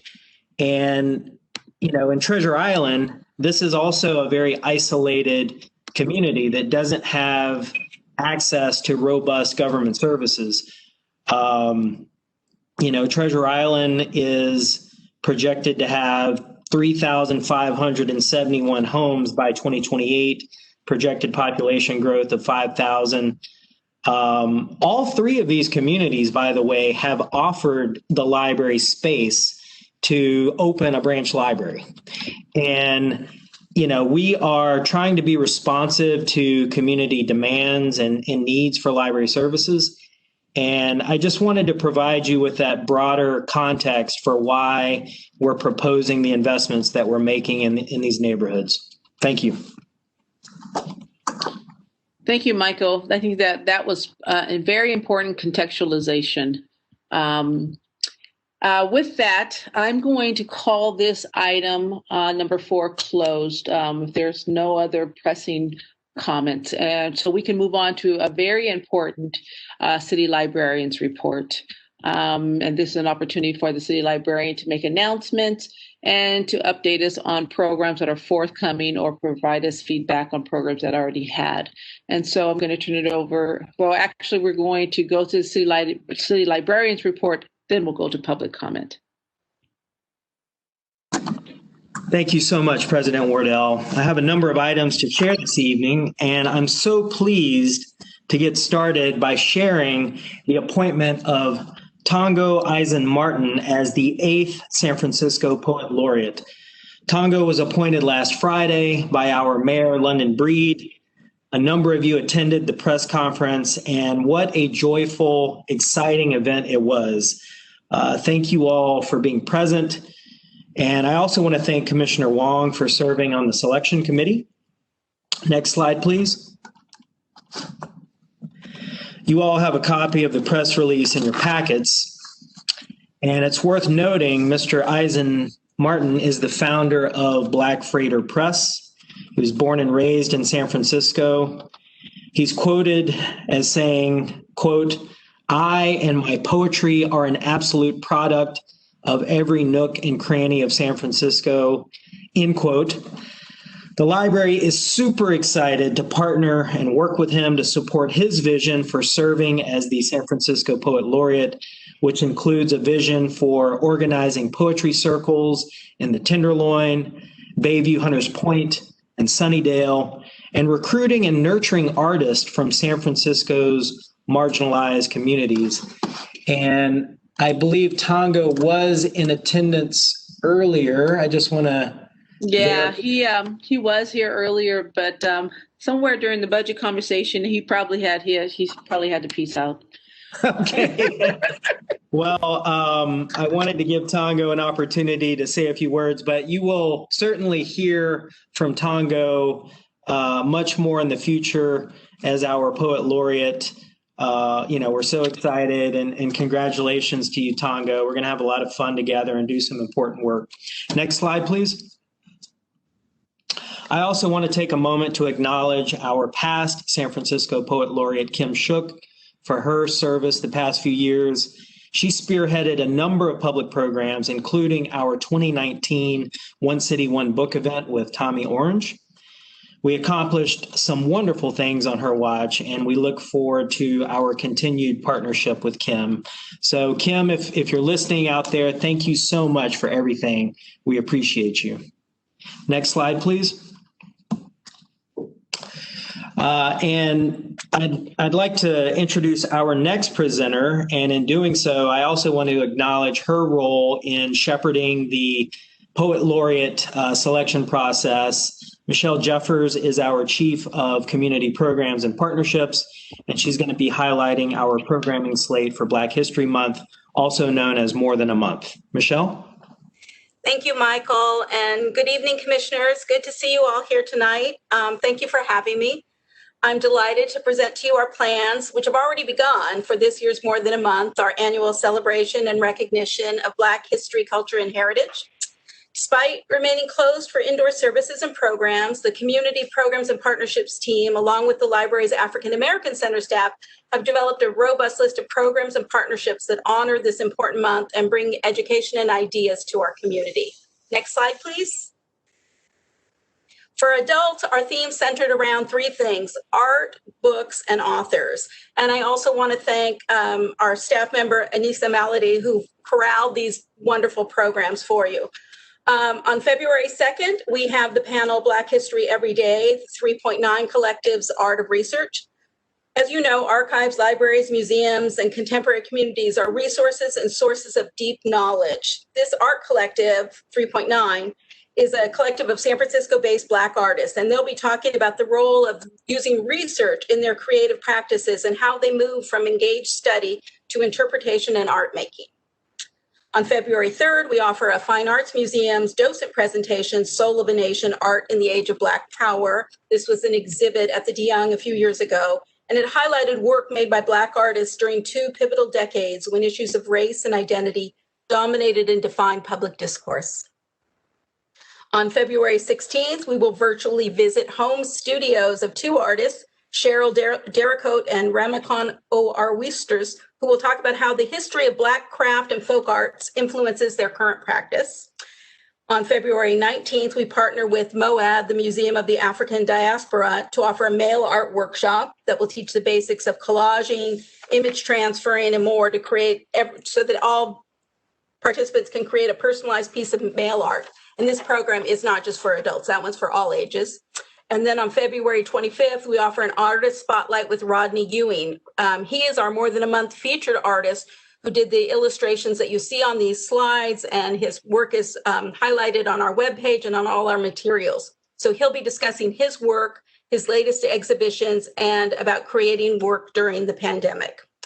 What I wasn't able to talk to you about in time was that on January 6th, we also offered another DeYoung Museum docent talk on art from the American South, and more than 200 people attended that event or watched it on YouTube. Next slide, please. In terms of books and stories, we have a number of book clubs happening this over the next several weeks. Let's see, on January 25th, our Social Justice Book Club will discuss Isabel Wilkerson's Caste. The book club focuses on anti-racism, understanding and working toward ending systemic racism and inequity. And for those of you who have already read Caste, you know what a great book this is and what a perfect combination for that book club. On February 4th, the library's World Literature Book Club will discuss the Toni Morrison classic, The Bluest Eye. On February 10th, we have Black Joy and Resistance, which features the striking photographs in Adrian Wahid's book, Black Joy, by the same name, Black Joy and Resistance, and remind us that the fight for justice is only one facet of a multidimensional African-American life. Along with poet Stacey Ann Chin, we'll discuss moments of joy captured in Wahid's photographs, read some of Chin's poetry, and talk about why the necessary fight for justice is also an audacious act to live and thrive in joy. And finally, on February 26th, February 22nd, we have our On the Same Page book club. This month's book is Namwali Serpell's The Old Drift. This is a dazzling, brainy, epic, Afrofuturistic epic set in Zambia by a former Bay Area writer. So we're really excited for some exciting conversations about that. Next slide, please. This is authors and poetry for adult programs. One silver lining of this pandemic, as you know, is that we found in the virtual programming world, we're able to attract such a rich and diverse array of noted authors to speak to our library patrons from around the country, even around the world. So on February 12th, we have co-author James Dale in conversation with Maya R. Cummings to talk about the posthumous memoir of her husband, We're Better Than This, My Fight for the Future of Our Democracy by the late Elijah Cummings, the civil rights advocate and Maryland congressman. On February 17th, we have author Melissa Valentine in conversation with Amber Butts in celebration of Melissa's book, The Names of All the Flowers. Together, they will discuss writing and community organizing. On February 20th, we have Jan Baptiste Adkins, who will discuss her research documenting African Americans in the Bay Area with a focus on her work done for the Arcadia Publishing title, African Americans of San Francisco. And on February 24th, we have a presentation about a historic book written by a former slave and culinary entrepreneur. Rediscovered at auction in 1984 and authored by Mrs. Abby Fisher, the book, What Mrs. Fisher Knows About Old Southern Cooking, Pickles, Preserves, has been forgotten for a century. It's now believed to be the second cookbook ever published by an African American and the first by a former slave. Earlier this month, we had Poet Laureate Emerita Kim Shuck led her monthly poem jam program as an Afrofuturist event, and she had poets Ishmael Reed, Devorah Major, Tarita Mikhail Abocha, and Dr. Glenn Paris, and more than 300 people attended and watched that program on YouTube. And earlier this week, we had more than 150 people attend our panel on Black crime writers with authors S.A. Cosby, Kelly Garrett, Gar, Anthony Haywood, and Cheryl Head. Next slide, please. So for youth programming, and hats off to Christina Mitra, our youth programming coordinator for these efforts. On February 5th, we bring back Matt De La Pena and Kristen Robinson. You may remember this dynamic duo from their book, Last Stop on Market Street, which won the Newbery Award. And Kristen Robinson, of course, was a Summer Stride artist a few years ago. So they returned to SFPL for a lively discussion about their new work, Milo Imagines the World. The conversation will be moderated by Cheryl Davis, the Executive Director of the Human Rights Commission. And this is a children's book that tells the story of visiting an incarcerated parent. But that's just about the backdrop. Milo's journey to visit his mom is about so much more than forced separation. It's also about joy, imagination, and curiosity, and the power of self-expression. It's about the importance of being able to move beyond lazy stereotypes, said De La Pena. And it's also informed by Kristen Robinson's own life experience. Next slide. For young adult and middle grade readers, we have Afro-Dominican storyteller, poet, and award-winning author Elizabeth Acevedo in conversation with writer Mahogany L. Brown. This program was scheduled for later in February, but we've just learned today that will need to be moved to March due to a conflict for the author. So I'll come back with more dates on that. But together they will share their perspectives on becoming a writer, poetry in all its forms, and the power of one's voice. And this is a partnership with SFUSD. And on February 24th, we host author Tori Maldonado, a teacher and author of middle grade titles Tight, Secret Saturdays, and What Lane? And he'll be discussing friendship, race, school life, and city life. Next slide, please. We're also offering storytelling, music, and ham-bone performances. On February 18th, you can learn what is ham-bone and why was it created, and what is its significance with Unique Derrick, one of our favorite performers. He'll offer an interactive workshop. On February 11th, you'll hear stories, folk tales, and songs from Grammy-nominated storyteller Diane Ferlot and her musical sidekick, Eric Pearson. And on January 28th, we'll have library favorite and longtime storyteller Kirk Waller, who blends music, movement, and spoken word in his stories. And Fauna Solomon performs classical steel pan, also known as steel drum music, on February 4th. And it's not too late. Tomorrow afternoon, we offer an all-ages guided drawing workshop with BOAD, and no artistic skills are necessary, so I expect to see you all there. Next slide. And finally, this past weekend, as we do every Martin Luther King Jr. weekend, we served as co-host for the Black and Brown Comic Arts Festival. This is normally held at Yerba Buena Center in the main library, but of course this year's festival, like everything else, unfolded in the virtual world. The event celebrates people of color and their creativity in the comic arts and popular visual culture, and is dedicated to the notion that all audiences deserve to be represented in the culture in which they participate. The featured artists included David Walker, premiering his most recent graphic novel, The Black Panther Party, A Graphic Novel History, and illustrator and cartoonist Tim Fielder, who shared his most recent graphic novel, Infinitum, an Afrofuturist Tale. The event saw well over 3,000 visitors to their platform and more than 2,000 unique video views since this past weekend. And that concludes my presentation. Again, I hope you can join us virtually at some of these amazing programs happening through February. Thank you. Thank you, Michelle. Next, I'd like to introduce our next presenter, Shelley Cocking, our Chief of Collections and Technical Services. Shelley has a presentation about the library's latest Reader's Advisory Service, BiblioBoutique. Shelley? Thank you, Michael, and thank you, commissioners, for giving me the chance to speak to you this evening. So as you know, our SFPL To Go service has been a great success, allowing our patrons to check out books once again. However, that in-person browsing experience and ability to chat with the librarian about what to read next was still missing.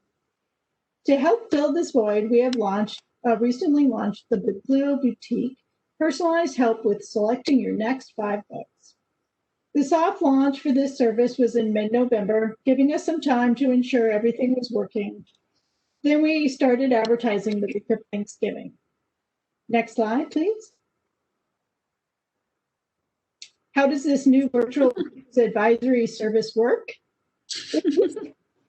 Patrons can just fill out a form, a simple form, and tell us a little bit about their reading preferences. They can also include films they like or TV shows they may enjoy. Then our collection development staff will review the requests and select a subject specialist that can best handpick 5 more titles for them. This service is currently available in 3 different languages, offered in Spanish, Chinese, and English. Next slide, please. Patrons interested in using the service can pick up a paper form at any of our SFPL to-go locations. They just need to ask the staff at the door there.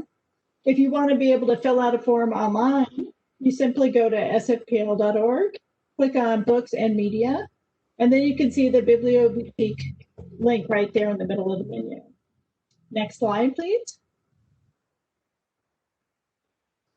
After launching the service in late November, we received a total of 261 book recommendation requests by the end of December.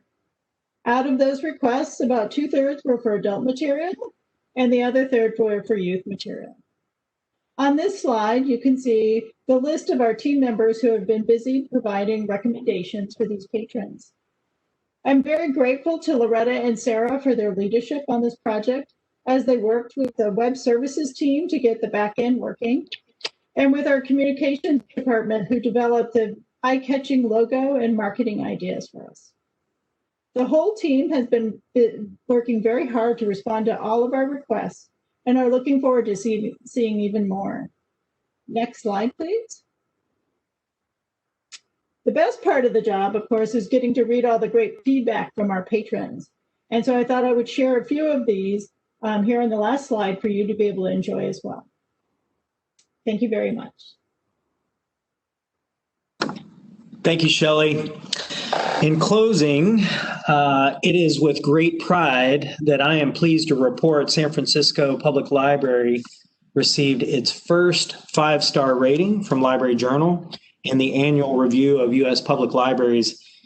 The Library Journal Index is a national rating system designed to recognize and promote America's public libraries. The LJ Index rates U.S. public libraries on levels of service delivery relative to peer libraries nationally, with a specific focus on per capita output measures, including physical circulation, circulation of electronic materials, library visits, program attendance, public internet use, including Wi-Fi, and use of online databases. San Francisco Public Library is one of only 262 library systems nationwide and one of only 5 large urban libraries to receive the 5-star designation. So only one of 262 nationwide to receive any star designation, but we're really in rarefied air getting the 5-star distinction. This achievement is particularly gratifying because SFPL has been rated a 4-star library in prior iterations. Being rated one of the top 4 major urban libraries in the country is a testament to our community and the value they place on library services in San Francisco through their patronage and ongoing investment. It's also a testament to our hardworking staff who deliver the service with excellence every day. I also want to thank you, commissioners, for your service and leadership of this award-winning institution. And that concludes the City Librarian's report. Thank you very much, City Librarian Michael Lambert. This is a pretty wonderful report. So much in there, so much to talk about. But we're going to go to our public comment and come back and see if we can talk with some of the folks that gave these good reports. Operations, is there anyone in the line to make a comment? Madam President, there's presently one public commenter. Thank you so much. Would you put that individual through?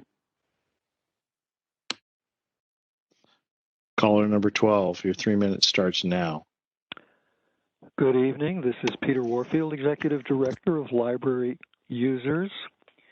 We can be reached at libraryusers2004@yahoo.com. Also by mail at P.O. Box 170544, San Francisco, California, 94117. Unfortunately, it's not possible to see all the folks when you're on the phone making public comment. And this particular report would certainly be one that one would love to see all those who are participating and present. Congratulations to the new Poet Laureate appointment. We certainly hope to see you around. And Kim Shuck was very often at the library and all kinds of other programs and places. And it was a pleasure, just her person, let alone all the programs that she was putting on and so on. With respect to Black History, thank you very much for that report, Michelle Jeffers, as usual. It would have been helpful, and maybe you could add as a question from a commissioner where the programs were, where there can be found a list of the programs that you talked about, and how to get to them.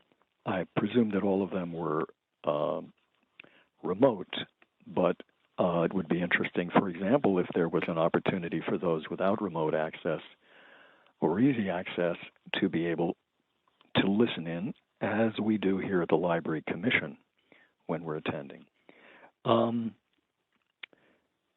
With respect to Biblioboutique, of course, one of the things that's terrific about going to a library, especially when it's open, and also by phone, is to be able to discuss books and materials and to be able to get help with recommendations, suggestions, and so on. So it's a great concept. I'm very disappointed that as a regular user of the tip line and Books to Go, I have seen absolutely nothing about this new service. So I'm very disappointed, and I'd be very interested if Shelley might say what kind of publicity, since she mentioned it in particular. Once again, I'm concerned with people, lower income people, minorities, who have much less and often no access to the internet, and so don't have as much opportunity for the programs. And the new Biblio advice thing, I think it would be great, for example, just simply to say it on tip, that you can request there or at the tip with the tip person. So thank you very much.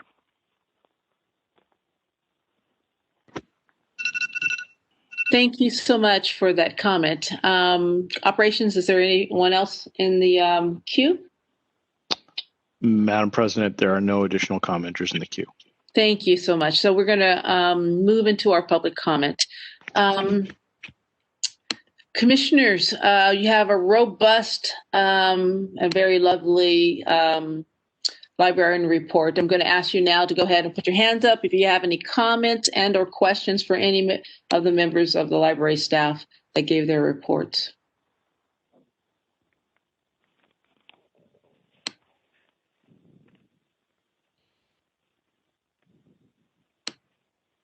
Well, I will say I'm excited about Tongo Eisen and can't wait to see him in the various library locations outside the library, bringing youth, bringing people that perhaps may not normally engage the library, and really lifting up another generation of poets.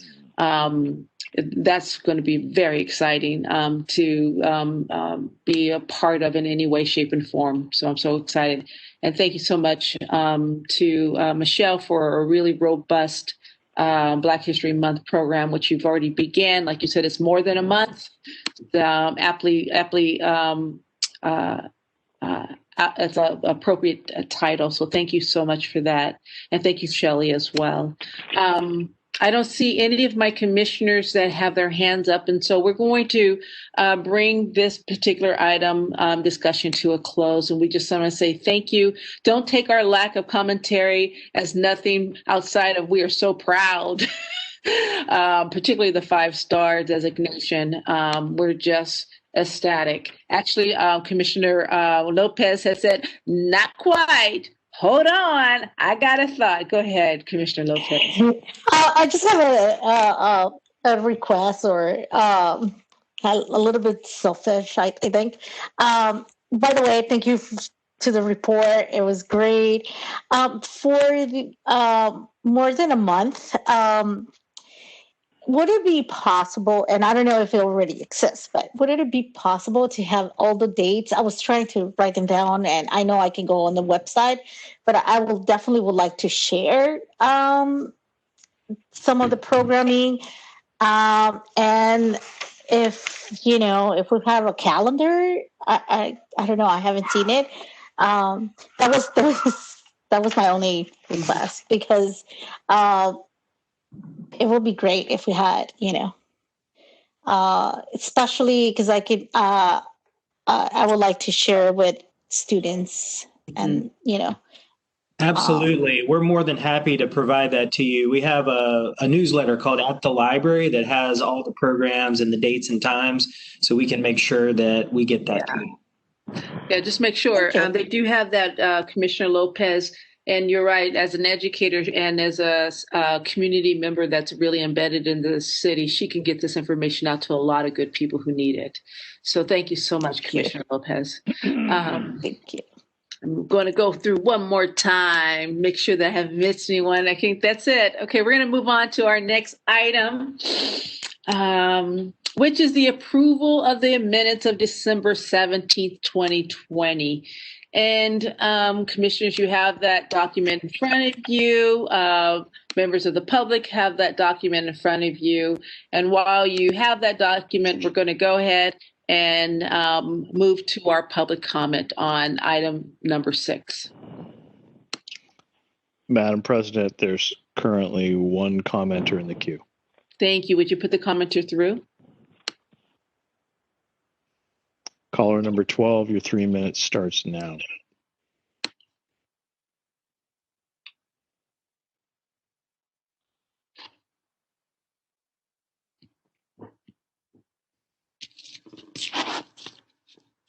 Commenter, are you there?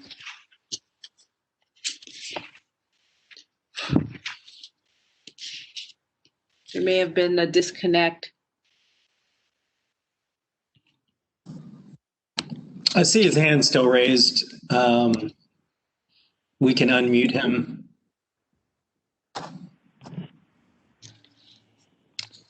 Mr. Warfield? Yes, I heard that I was unmuted just as you were announcing that my line was available for me to comment. Okay, we can hear you. All right, when does my time start? Right now. Thank you. This is Peter Warfield, Executive Director of Library Users Association. And thank you to the chair for making some effort to find out what happened rather than just jumping on to the next item. I had heard that my line was muted. I didn't mute it. I raised my hand. So I, hearing silence, pressed *3 to get back on. In any case, with respect to the minutes overall, they're refreshingly readable and make refreshing sense on the whole. So somebody has been making good work of the minutes in general. With respect to our public comment on item number 2, I said that the person in the new position of Secretary of the Library Commission, whatever you call her, affairs analyst, should be accountable to the commission and not to the city librarian, and that's how it has been in the past. The write-up in the middle of the write-up says he said to have the city librarian to be the employer and accountable to that position. No, the city librarian, of course, is not accountable to that position. That position is accountable to the city librarian and shouldn't be. I think that should be changed for accuracy. With respect to a couple of other points, in general, I thought this was surprisingly and pleasantly good. There were a couple of minor things which I probably can skip. It did seem as though perhaps the person writing this had gotten a little bit tired, or maybe had a drinky poo, so that it got a little bit more improvable toward the end. When we were talking about the approval of the minutes of November 5th at that last meeting, we talked about the history of the library, in particular the violations of law that had happened with respect to the previous city librarian. And in the middle there it says, those who have to file the 700 report that are responsible and have to sign under perjury the truth of what they are saying, they have to sign under penalty of perjury that what they're saying is true. And I think that needs to be corrected. Otherwise, it's just kind of doesn't make sense. And then further down, it says he agreed that he had violated the law. By that time, it's so far away, it sounds like maybe I agreed that I had violated the law. In fact, the city librarian agreed that he had violated the law and, in fact, had to pay a fine and refile his records. So that's all I have, unfortunately. Thank you very much. Thank you so much. Operation, is there anyone else in the queue? Madam President, there are no additional commenters in the queue. Okay, let's go back to our commissioners. We have an action item here. We have the minutes before you from last December, our last meeting. And is there a commissioner who would like to make a motion? I see a hand up, Commissioner Lopez. I just have a correction on page 7. Yes. It on this third paragraph, or it should be transition, not translation. So it reads, Commissioner Lopez asked if there was a plan for a community hub when schools go back in session, and what will be the transition instead of translation look like? Okay, so what's the word difference? Transition. Transition. Yes. Okay. We'll make a note of that. Page 7. And with that, I would like to make a motion to approve the minutes. Okay. So we have a motion from Commissioner Lopez, as well, along with an amendment of one word, transition, and she gave the page the specific, and we note that we made a note of where it is. Do we happen to have a commissioner? Okay, Susan, Commissioner Mall jumped in and said she'd like to second it with that amendment and motion made by Commissioner Lopez. What we'll do now is that I'm going to do a roll call, and whether you will, each commissioner, when I call your name, say aye or no. Okay. Commissioner Lee. Aye. Commissioner Wong. Aye. Commissioner Wolf. Aye. Commissioner Ono. Aye. And I'm going to go with myself. I also say aye, and the other two commissioners have already made motions. So the motion passes to accept the minutes with the notation of Commissioner Lopez on page 7. Thank you, commissioners. Now we are going to move on to our final item, which is our adjournment. But we're going to do so in the memory of Tony Wong, a library custodian, as well as Judy Young, a former SFPL librarian. We have a really quite moving life story of Judy that was looks like it came from the SF Chronicle. And I'm not sure if we have the same information for Tony. If I may have missed it, but I know I was able to see Judy's in our materials. But I'm going to go to public comment and then have the commission, if they have any comments they want to make, and make a final motion for the evening. Operations, are there any commenters in the queue? Madam President, at present, there are no commenters in the queue. And we just got a hand. Okay. Would you put our commenter through? Caller number 12. Your 3 minutes begins now. Good evening again. This is Peter Warfield, Executive Director of Library Users Association. We can be reached at libraryusers2004@yahoo.com or by mail at P.O. Box 170544, San Francisco, California, 94117. I'd like to repeat my request earlier made for the email addresses at which we can reach each one of the commissioners, and we'd like to hear from you at our email or P.O. Box. Certainly we agree and support the adjournment in honor of the two honorees. Yes, it might be a little bit useful to have more information on everybody, but certainly they are people who have served the library and have done good work. I wanted to say that I thought it was wrong and a little bit disrespectful to have the link online for Judy Young coming from the Chronicle website itself, apparently, where it was interspersed with hustling for subscriptions with limited time offer in the middle of the text, 99 cents for 12 weeks.